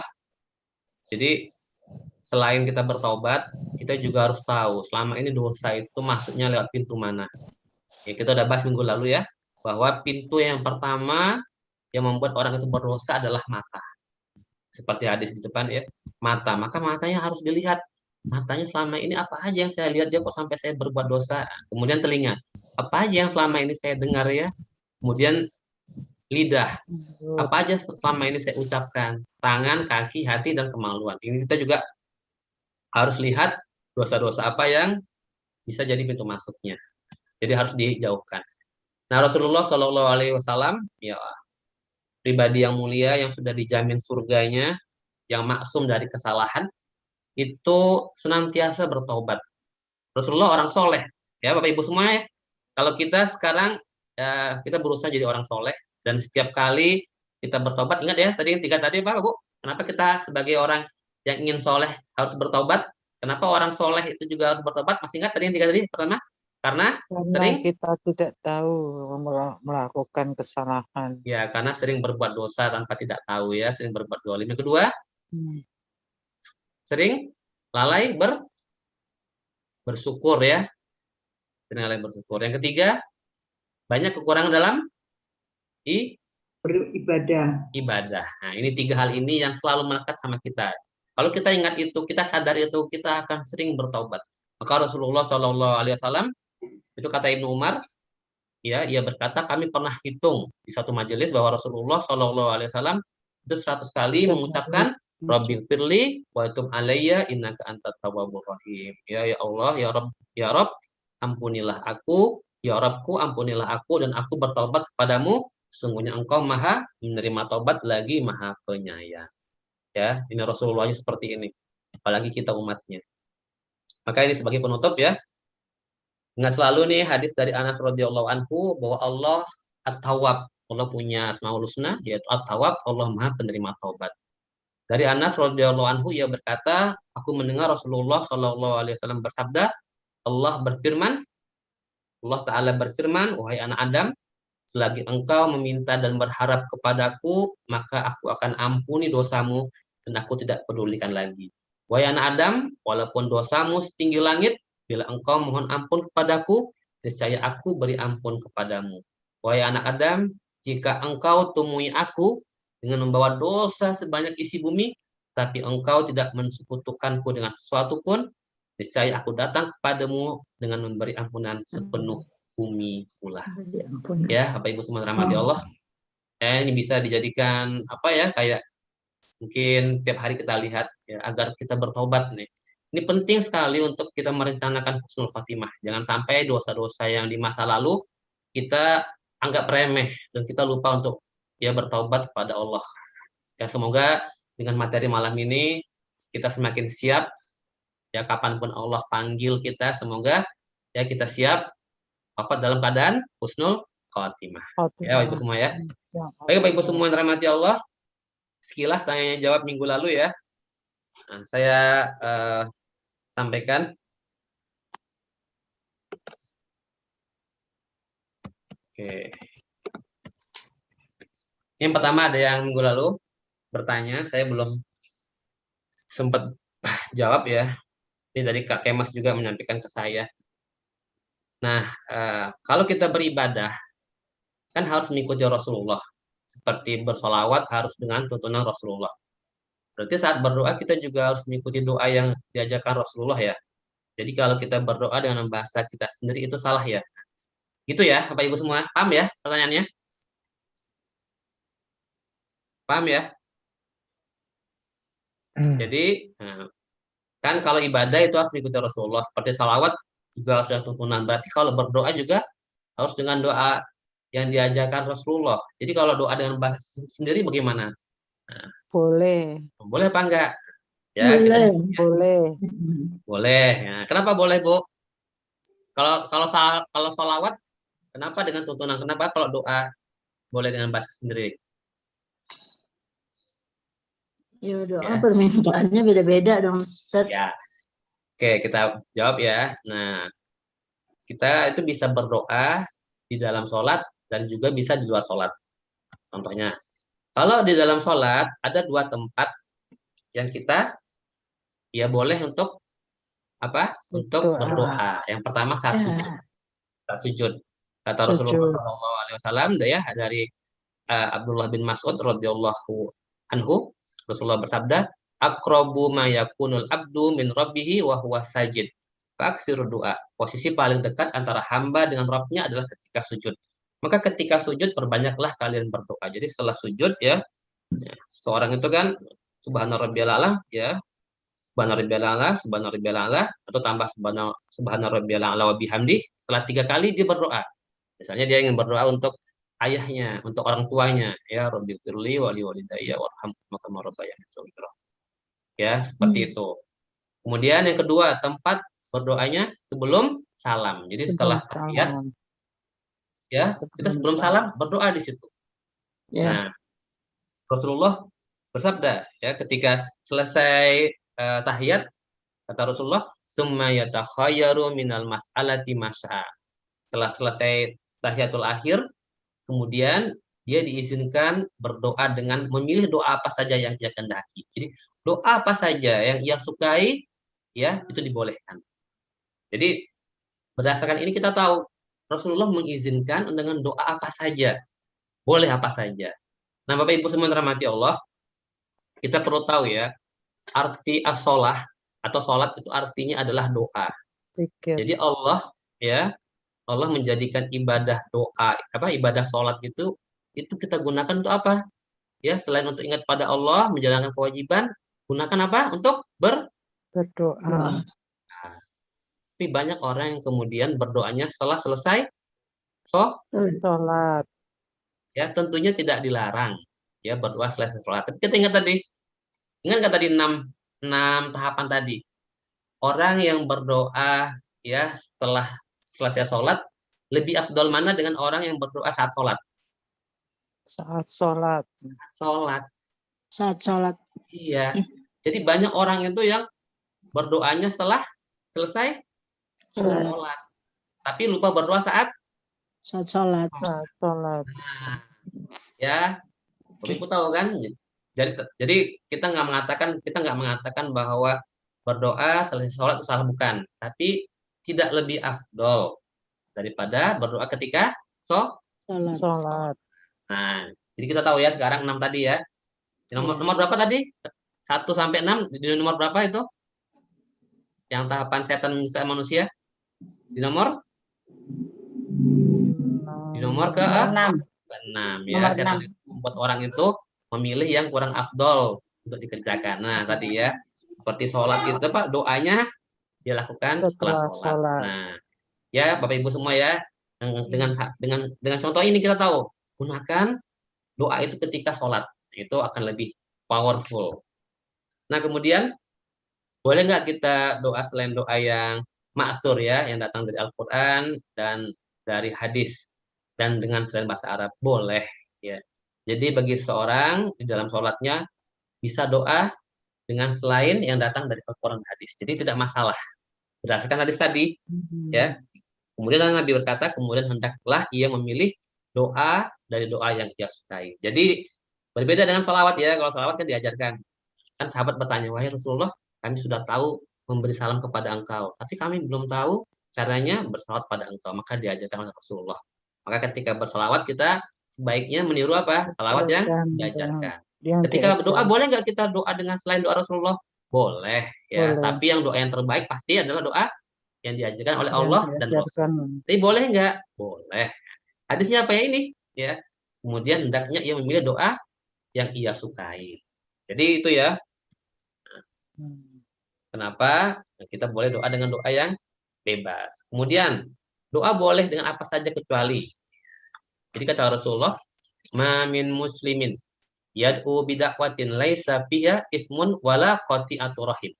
Kata Rasulullah, tidak ada seorang muslim pun yang berdoa dengan sebuah doa yang di dalamnya tidak ada apa? Tidak ada dosa dan tidak ada memutus silaturahmi, kecuali Allah akan memberikannya salah satu dari ketiga hal berikut. Allah akan kabulkan dengan segera, atau doanya nanti disimpan di akhirat, atau Allah akan ganti dengan keburukan yang semisalnya. Maka para sahabat bertanya, kalau begitu kami akan perbanyak doa. Ya. Kemudian beliau Shallallahu Alaihi Wasallam berkata, Allah lebih banyak lagi. Ya, jadi dari hadis ini kata Rasulullah, tidak ada seorang muslim yang berdoa dengan sebuah doa. Ya, jadi doa apa saja boleh, kecuali yang apa? Yang di dalamnya tidak ada dosa dan memutus silaturahmi. Jadi dari hadis ini kita tahu doa boleh, ya doa boleh dengan apa saja. Ya, jadi boleh dengan bahasa kita, dengan redaksi kita, selama di dalamnya tidak ada apa Pak Ibu? Tidak ada apa? Tidak ada dosa Tidak dan ada dosa dan memutuskan tidak memutus silaturahmi. silaturahmi. Jadi ya buat Bapak Ibu yang bertanya, kenapa sholawat kita sebaiknya dengan tuntunan Rasulullah dan doa, kenapa boleh dengan bahasa kita ya? Karena ada dalilnya, seperti yang sudah disampaikan. Baik, pertanyaan kedua. Ya, ini saya suka bingung ya, kadang mau memilih mengerjakan amalan yang mana. Apakah yang dituntunkan oleh guru saya atau yang diajarkan oleh Rasulullah? Mohon bisa dijelaskan bagaimana sikap saya dari pandangan syariat. Nah, ya kita jawab ya, Bismillahirrahmanirrahim. Ya, setiap muslim itu bersahadat. Sahadatnya apa? Yang pertama, asyhadu alla ilaha illallah. Ya, aku bersaksi bahwa tidak ada Tuhan yang berhak disembah kecuali Allah. Yang kedua apa? Wa asyhadu anna Muhammadar Rasulullah. Dan aku bersaksi bahwa Muhammad adalah utusan Allah. Nah, apa makna dan konsekuensi syahadat Rasul? Ketika kita mengatakan dan aku bersaksi bahwa Muhammad adalah utusan Allah. Artinya apa? Mentaati apa yang diperintahkan oleh utusan Allah. Taat apa yang apa yang Rasulullah bilang, ini kerjakan. Kata Allah Subhanahu wa taala, "Wa ma atakum rasul fakhudhuhu wa ma nahakum anhu fantahu." Ya, apa saja yang Rasul perintahkan, maka kerjakan. Apa yang dilarang, tinggalkan. Yang pertama, konsekuensinya. Yang kedua, membenarkan berita yang dikabarkannya. Jadi apa saja yang Rasulullah kabarkan, beritakan, itu kita benarkan. Yang ketiga, apa saja yang dilarang, kita jauhi. Yang keempat, tidak beribadah kepada Allah, ya, atau tidak menyembah kepada Allah, kecuali dengan syariat yang dibawanya. Ya, jadi Rasulullah bagaimana cara kita beribadah itu nggak boleh dengan cara kita, tapi harus dengan mengikuti Nabi. Ya, contoh Nabi. Kita bawakan sebuah perkataan dari Ibnu Abbas radhiyallahu anhu ya, mengatakan ketika itu ada Ibnu Abbas ada sebuah kejadian, Ibnu Abbas mengatakan kata Rasulullah seperti ini. Terus ya orang itu mengatakan kata Abu Bakar begini ya, kata Umar begini. Maka Ibnu Abbas berkata, hampir saja kalian dihujani hujan batu dari langit. Aku katakan Rasulullah bersabda demikian, lantas kalian membantahnya dengan mengatakan Abu Bakar dan Umar berkata demikian. Jadi jangan sekali-kali ya dari perkataan ini kita bisa mengambil sebuah pelajaran bahwa Abu Bakar dan Umar ya, meskipun mereka orang-orang mulia ya, sahabat yang terbaik ya, namun perkataannya itu tidak bisa ditandingkan dengan Rasulullah. Ya, bagaimanapun Rasulullah itu perkataannya paling tinggi. Nah, jadi apalagi guru kita, nah, ya, orang yang kita belajar agama dari dia, kalau ada perkataan dibanding sama Rasulullah itu nggak bisa ditandingkan. Ya, karena Rasulullah adalah ya utusan Allah. Jadi kalau Abu Bakar begini, Umar begini, padahal Rasulullah mengatakan begini, kata Ibnu Abbas, ya hampir saja kalian dihujani hujan dari batu. Aku katakan Rasulullah bersabda demikian, kalian malah membantahnya dan mengatakan Abu Bakar dan Umar berkata demikian. Nah, kalau Abu Bakar dan Umar saja nggak pantas nggak guru kita, Bapak Ibu semua? Nggak pantas. Lebih nggak pantas lagi kan? Nah, seperti itu ya Bapak Ibu semua ya. Semoga menjawab ya. Jadi kalau ada sesuatu yang diajarkan amalan, saya bingung nih, apakah amalan Rasulullah, apakah amalan guru? Kira-kira udah tahu belum? Pantas nggak perkataan seseorang itu ditandingkan dengan perkataan Rasulullah? Tidak pantas. Ya. Oke, ini pertanyaan ketiga ya. Buat kita bisa tutup ya, kemudian kalau nanti ada pertanyaan bisa kita jawab 1-2 ya kalau memang ada. Nah, saya ketika baca Al-Fatihah, sebelum mengucapkan amin, saya berdoa dulu untuk orang tua saya. Saya ucapkan Rabbi firli, wali walidayya, dan seterusnya. Apakah itu termasuk bid'ah? Bid'ah nggak Bapak Ibu semua? Bid'ah. Hah? Kenapa bid'ah, Bu? Fatihah mestinya langsung sampai amin itu. Iya, kan amin kan, ya Allah kabulkanlah. Makanya dia ingin menambahkan doa, semoga doanya juga dikabulkan. Bid'ah nggak Bapak Ibu?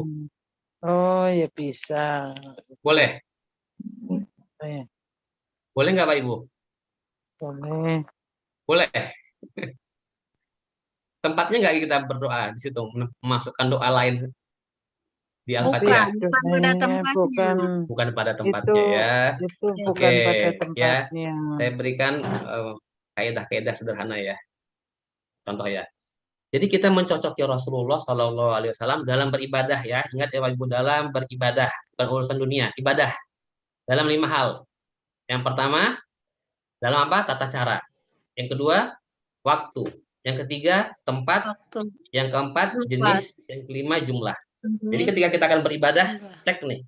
Pertama, tata caranya sesuai nggak dengan tuntunan Rasulullah? Rasulullah pernah nggak? Nah, contohnya, sholatnya seperti Rasulullah, puasanya, zakatnya, haji, salawat. Nah, seperti Rasulullah nggak tata caranya? Kalau sesuai berarti cocok nggak? Cocok?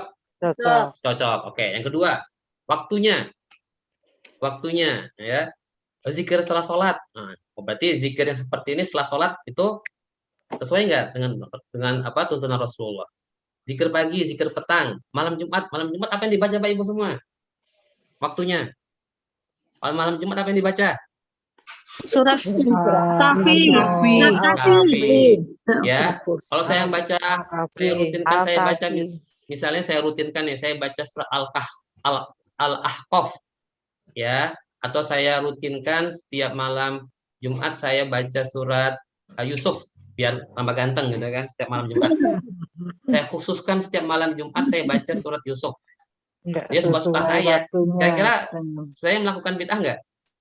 Bid'ah. Mengada-ada dalam urusan agama. Dalam hal apa, Bu? Waktu. Dalam hal agama. Waktu. Iya, waktu. Kemudian yang ketiga tempat. Ya, tempat. Masjidil Haram. Masjidil Haram seseorang yang sholat di Masjidil Haram berapa? Ya, 100 kali dibanding yang lain. Di Masjid Nabawi berapa? 1000. Di Masjid Istiqlal berapa? 1000. Hah? Nggak ada kan? Nah, kalau ada orang yang mengatakan di masjid ini segini, di masjid ini segini, di ini segini, padahal nggak ada dalilnya. Kira-kira bid'ah nggak? Bid'ah. Nah, ya. Yang keempat, jenis. Akikah dengan kambing. Ya, misalnya akikah untuk laki-laki 2 kambing. Oke deh. Ya, saya nggak suka kambing, saya mau ayam, 20 ayam. Ya, atau 30 ayam. Boleh nggak? Nggak boleh. Nah, namanya apa? Bid'ah nggak? Bid'ah. Yang sesuai dengan jenisnya. Yang terakhir jumlah. Ya. Pernah ada nanya, Ustaz, saya kalau misalnya habis sholat zikir tasbihnya subhanallah, tahmidnya sama takbirnya. Saya kalau 33 kali kayaknya bisa deh lebih lagi. Saya mau 77 kali, Ustaz. Boleh nggak? Boleh nggak Bapak Ibu semua? Habis zikir setelah sholat, baca tasbih 77 kali. Nggak boleh. Boleh nggak? Jumlahnya tidak sama dengan yang diajarkan Nabi. Iya, jadi jumlahnya. Kalau Nabi bilang 33, udah 33 aja, jangan tambah-tambah. Boleh nggak 34, Ibu? Nggak boleh ya. Ibu pernah nggak ke dokter? Ketemu dokter kan? Dokter, ini minum obatnya 3 kali 1. Dok, kok minum obatnya 3 kali 1? Pernah nggak Ibu? Kayak gitu, pernah nggak? Saya mau nanya, pernah nggak? Ibu Sugiyarti, pernah nggak Bu? Nggak pernah. Berani nggak Ibu nanya sama dokternya? Dok, boleh nggak 4 kali 1? Boleh nggak saya minum 5 kali gitu biar cepat sembuh? Nah, kira-kira diapain sama dokternya? Udah kamu ganti nanti jadi dokter gitu kan? Nah, Rasulullah Shallallahu Alaihi Wasallam itu dokter, ya, dokter buat ibadah kita, dokter buat akhirat kita. Jadi kalau Rasulullah bilang 33, ya udah 33. Nanti kalau kita selesai sholat, ya pas lagi ngurus dapur, pas lagi ngerjain kerjaan rumah, mau kita tambahin 1000 kali silahkan. Ya, boleh nggak kita sholawat setiap pagi 4000 kali? Boleh nggak Bapak Ibu semua? Boleh. Kita khususkan. Boleh. Kita khususkan setiap pagi 4000 kali. Enggak. Kalau khusus enggak boleh. Ya, kayaknya udah pada pandai nih ya. Ya, letak masalahnya itu adalah mengkhususkan syariat. Nah, ya, mengkhususkan tata cara, mengkhususkan waktu, mengkhususkan tempat, mengkhususkan jumlah. Jadilah dia sebuah syariat baru. Itulah kemudian kata Rasulullah, seburuk-buruk perkara adalah yang ya dibuat-buat baru dalam agama. Jadi kalau kita sudah ya kita mau berzikir, kita lewati dulu waktunya aman, udah aman ya. Kita mau perbanyak nggak masalah, bebasnya. Jadi ada ibadah-ibadah itu yang muqayyad terikat dengan waktu, ada yang ya mutlak yang tidak terikat waktu. Nah, demikian Bapak Ibu ya, semoga paham ya. Jadi sekarang ya kita ingin Bapak Ibu semua, kita semualah, saya juga ingin wafat dalam keadaan husnul khotimah, ya nggak mau berbuat bid'ah. Dan kita ajarkan ini caranya untuk mengecek amalan saya ini diterima apa enggak, coba cek di mahal ini ya. Semoga ya Bapak Ibu semua ini bisa menjawab pertanyaan-pertanyaan minggu lalu, dan Bapak Ibu semua tiap saat ketika mengikuti kajian di Ibnu Qayyim Learning Center ini ya, Bapak Ibu semua mendapatkan ilmu, dan dengan ilmu itu bisa diamalkan untuk Bapak Ibu dan untuk keluarga.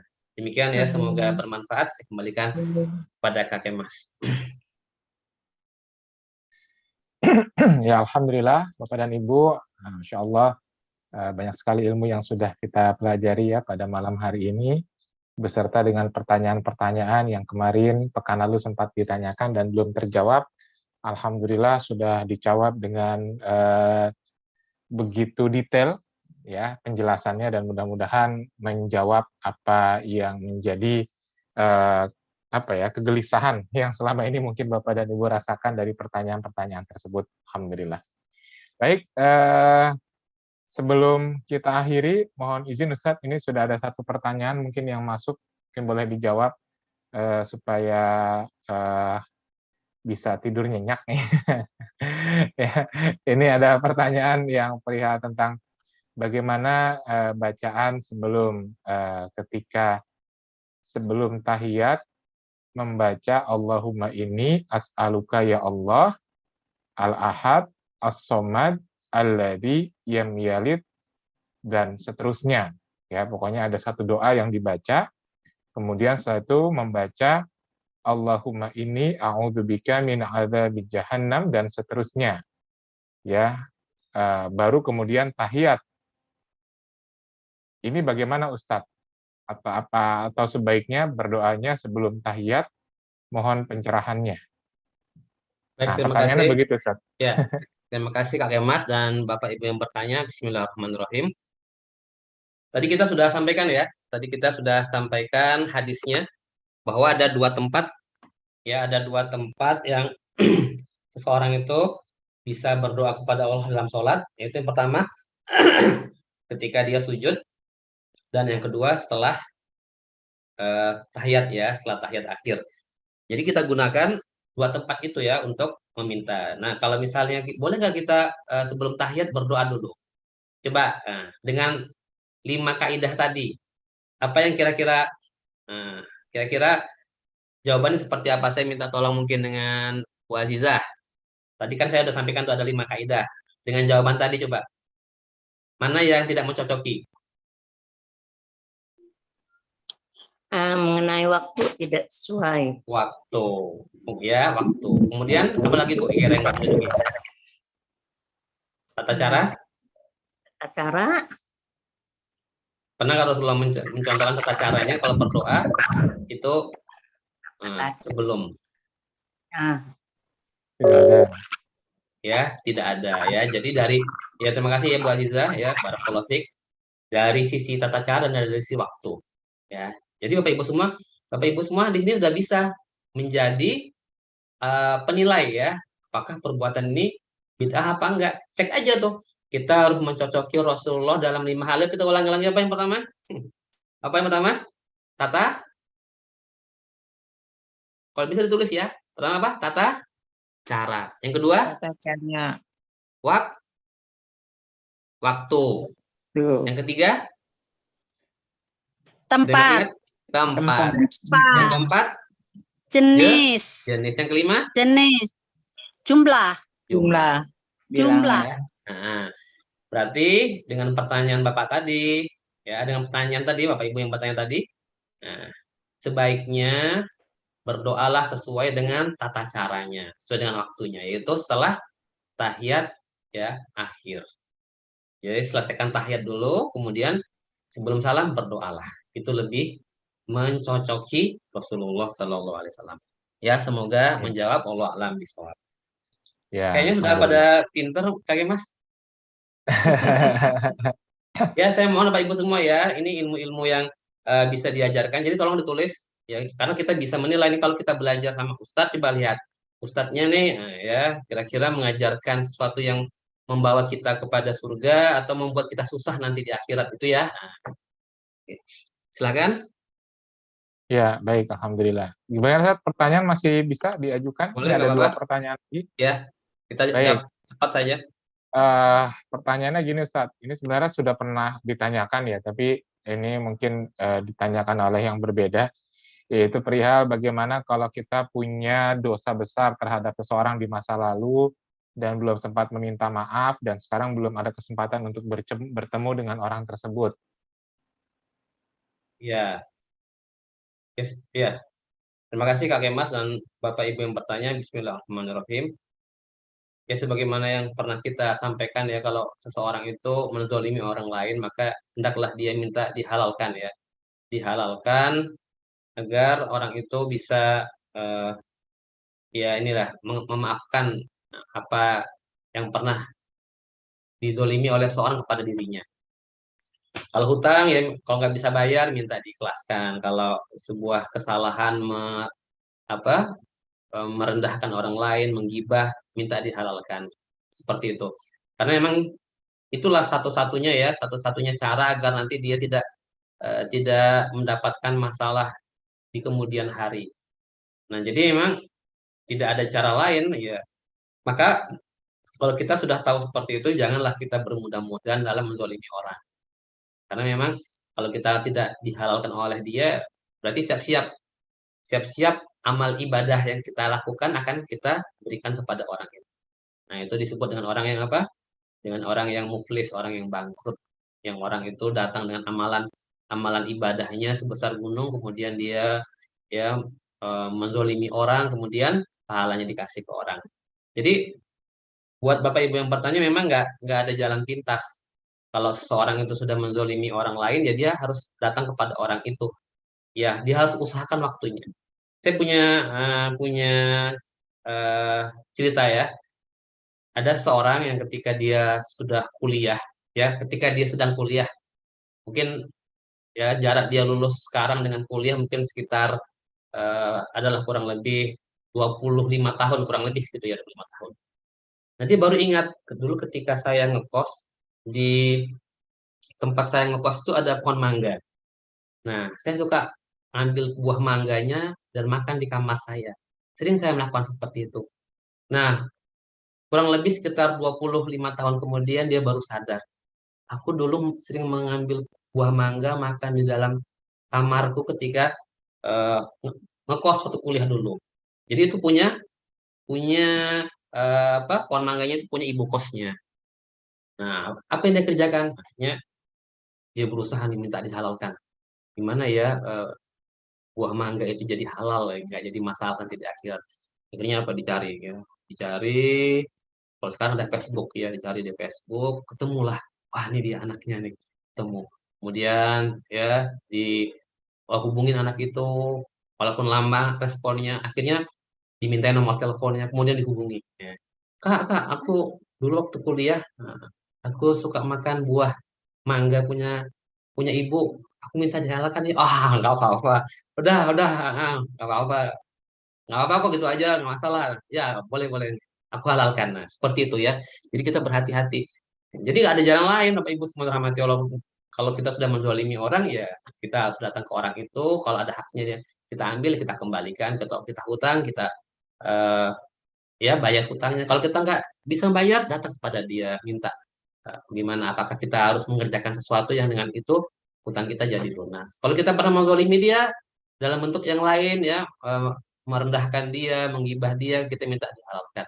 Kalau kita pernah menggibah dia, tapi kemudian kita takut nanti malah kejadiannya lebih parah, ya tadi ya kita bisa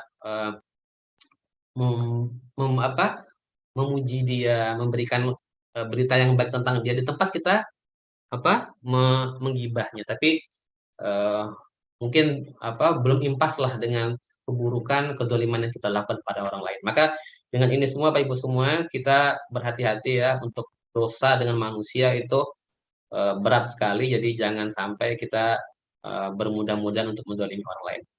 Jadi kesimpulannya tidak ada jalan lain ya, tidak ada jalan lain ketika seorang itu sudah menzalimi orang lain, maka datang ke orang itu minta dihalalkan ya atas apa yang dizalimi. Demikian semoga menjawab. Wallahu a'lam bishawab. Ya, alhamdulillah. Terima kasih ya Ibu tadi atas pertanyaannya. Dan ini sepertinya ada satu pertanyaan lagi Ustadz, perihal tentang kalau selama puasa Ramadan cuma membayar fidyah saja, waktu menyusui dahulu tanpa melunasi dengan berpuasa lagi, apakah itu termasuk dosa? Baik Kak Gemas, kalau ini masalah fikih ya. Masalah Ya. fikih memang mungkin saat ini kita pending dulu ya ini ya. Pending dulu ya. Ya, Baik. insya Allah nanti di lain kesempatan kita bisa nanti di ini aja mungkin Kak Kemas kalau ada kesempatan untuk hal-hal yang terkait dengan mungkin puasa ya, fikih puasa bisa jadi nanti kita agendakan. Cuma kalau bisa malam hari ini kita prioritaskan dulu pertanyaan-pertanyaan yang terkait dengan pembahasan hari ini. Ini ada satu lagi mungkin dari Bu Endang ya. Bu Endang, ini sebenarnya mengklarifikasi saja. Jadi kalau apa yang tadi Ustadz sampaikan menurut saya sudah tersampaikan dari pertanyaan Bu Endang. Jadi apakah maksudnya adalah berdoa setelah at-tahiyat sebelum salam, bagaimana Pak Ustadz? Nah, tadi sebenarnya sudah dijawab atau mau dijawab lagi Ustadz? Silakan. Boleh ya sekilas ya sebagai penutup ya. Ya. Ya. Jadi tadi ya pertanyaan untuk fidyah, khawatirnya ini karena memang bukan forum yang untuk kita bahas itu. Mungkin nanti Kak Kemas bisa menyiapkan di forum terpisah. Insya Allah kita bisa bantu jawab. Nah, kita jawab untuk pertanyaan terakhir terkait dengan doa ya, doa sebelum salam. Jadi ketika Bapak Ibu semua selesai ya, selesai tahiyat akhir. Nah, kemudian biasanya kita ada doa yang disunahkan untuk kita bacakan. Allahumma ini a'udzubika min adzabi Allahumma ini a'udzubika min adzabi min adzabil qabr wa min adzabi jahannam wa min fitnatil mahya wa mamat ya wa min syarri fitnatil masihid dajjal. Nah, ya itu doanya ya. Itu doa kita berlindung pada Allah ya agar kita diselamatkan dari azab jahanam, dari azab kubur, nah dan seterusnya. Nah, setelah itu sebelum kita salam, kita berdoa dengan doa yang kita pilih mana yang kita mau. Kita pilih mana yang kita suka ya. Tadi ingat di dalamnya tidak ada dosa, tidak memutus silaturahmi. Misalnya kita ingin ya, misalnya kalau seseorang itu punya hutang, dan dia ingin hutang-hutangnya Allah bantu untuk dilunasi, ditutupi ya. Nah, maka dia bisa minta pada Allah ya, Allahumma kfini bihalalika, Allahumma kfini bihalalika an haramik wa qinini bifadlika aman siwaka. Itu salah satu doa untuk minta pada Allah dibantu melunasi hutang-hutang. Jadi tadi ya setelah baca tahiyat akhir, kemudian membaca doa tadi ya, Allahumma ini a'udzubika min adzabil qabr min adzabi jahannam wa min fitnatil mahya wal mamat wa min syarri fitnatil masih dajjal. Selesai itu baru berdoa. Jadi jangan buru-buru salam. Berdoa tadi misalnya minta di lunaskan hutang. Allahumma qini bihalalika an haramik wa ghnini bifadlika aman siwaka. Minta apa lagi? Ya Allah, jadikanlah aku orang-orang yang pandai bersyukur. Misalnya Allah maj'alni laka syakaran, laka dzakaran, laka rohaban, laka midwa'an ilaika mukhbitan, laka awahan muhban. Itu doa yang diajarkan Rasulullah. Ya Allah, jadikanlah aku orang yang pandai bersyukur, selalu mengingat Engkau, takut kepada Engkau, patuh kepada Engkau, tunduk kepada Engkau, selalu berdoa pada Engkau, selalu bertobat pada Engkau. Itu ada doanya ya. Minta pada Allah. Nah, setelah selesai baru ya Assalamualaikum warahmatullahi wabarakatuh. Assalamualaikum warahmatullahi wabarakatuh. Kalau misalnya kita punya, misalnya ada seorang anak-anaknya susah diatur, suruh sholat susah, disuruh orang tua susah, kita minta anaknya untuk jadi anak yang soleh ya. Sebelum salam doa, Rabbi habli minas sholihin, Rabbi habli minas sholihin, Rabbi habli minas sholihin. Nah, ya Allah, berikanlah aku anak yang soleh. Kalau kita minta diwafatkan dalam husnul khotimah, gimana doanya Bu Fatimah, terakhir. Bu Fatimah. Ini as'aluka husnal khotimah. Allahumma ya in as'alukal husnul khotimah. Ada yang lain bisa bantu? Doanya Nabi Yusuf. Allahumma fatiras samawati wal ard. Apa doanya? Allahumma fatiras samawati Wal wal ar ard. anta waliyi fid dunya wal akhirah tawafani musliman wa alhiqni bisolihin. Masya Allah, barakallah. Dengan ibu siapa tadi? Fatimah. Bu Fatimah ya Pak. Jazakillah khairan Bu Fatimah wa barakallahu fiik ya. Nah itu ya. Jadi sudah terjawab ya Pak Ibu ya. Jadi ya kalau selesai tahiyat, kemudian baca doa selesai tahiyat, kemudian baca doa yang kita pilih. Ya, jangan buru-buru untuk salam. Ya, tapi dilihat juga jangan sampai nanti ada kewajiban-kewajiban sebagai ibu rumah tangga, sebagai suami, sebagai istri. Nah, dilihat juga ya jangan terlalu lama. Doanya nanti yang lain. Nah, makanya doa yang enak itu doa ketika malam hari, ketika semua orang tidur itu nggak ada yang apa diganggu dengan urusan yang lain. Demikian Bapak Ibu semua ya. Semoga apa yang bisa kita sampaikan pada malam hari ini ya bermanfaat terutama bagi saya yang menyampaikan, dan saya juga mohon doa kepada Ibu semua semoga ya saya yang menyampaikan ini bisa mengamalkan. Itu bahaya kan, kabur maktan ya, amat besar kebencian Allah ya bagi orang yang berbicara tapi tidak mengamalkan. Jadi saya juga ya minta ampun kepada Allah ya, semoga saya juga bisa mengamalkan, Pak Ibu semua juga bisa mengamalkan, dan kita sama-sama ya Allah berikan taufik agar mudah dalam husnul khotimah ya. Demikian, terima kasih. Saya kembalikan kepada Kak Emas. Mohon maaf lahir dan batin. Silakan Kak Emas. Ya. Baik, alhamdulillah Bapak dan Ibu, demikian perjumpaan kita pada malam hari ini. Sudah begitu banyak ya, yang kita bahas, dan alhamdulillah semoga membawa manfaat dan juga keberkahan untuk kita semuanya.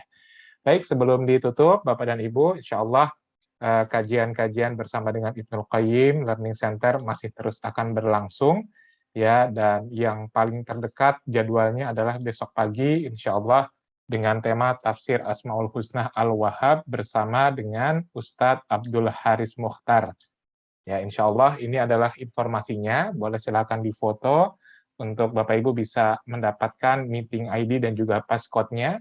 Insya Allah juga sudah kami share juga di grup webinar Ibnul Qayyim Learning Center. Ya, insya Allah besok pagi jam 5 bersama dengan Ustadz Abdul Haris Mukhtar. Lalu yang berikutnya, jadwal di Ahad malam, insya Allah bersama dengan Ustadz Hendra, kita akan membahas dengan tema mempersiapkan Ramadan yang terbaik. Nah, ini tadi Ibu yang pertanyaannya perihal puasa, mungkin boleh ditanyakan nanti di kajian bersama dengan Ustadz Hendra yang memang membahas khusus tentang persiapan menjelang puasa Ramadan. Harapannya dengan mengikuti kajian di Ahad malam ini, Bapak Ibu bisa menjadikan ya puasa Ramadan di tahun ini insya Allah menjadi puasa yang terbaik dari puasa-puasa yang pernah, dari bulan-bulan Ramadan yang pernah kita lalui di tahun-tahun sebelumnya. Maka silahkan hadir dan silahkan ajak keluarga dan juga saudara tercinta.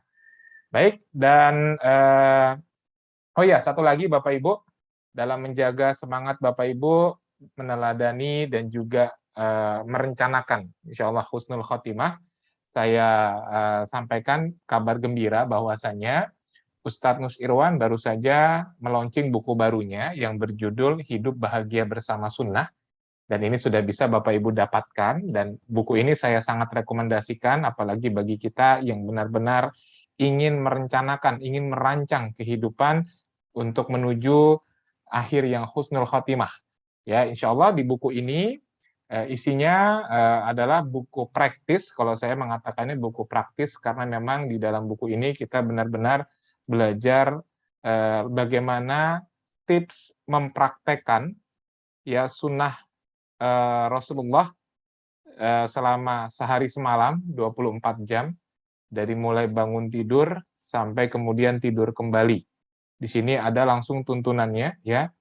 Termasuk di dalamnya tidak hanya sunnah 24 jam, dibahas juga di dalam buku ini sunnah yang pekanan, ya, sunnah setiap bulan atau sunnah yang tidak terikat oleh waktu, ya, dan semuanya dibahas dengan sangat detail di sini, sehingga insya Allah buku ini bisa menjadi buku praktis buat Bapak dan Ibu yang ingin menjalankan sunnah Rasulullah SAW.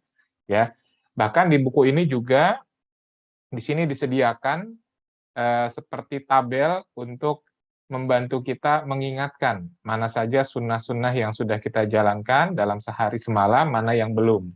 Seperti ini. Nah, ini tabelnya seperti ini, ya.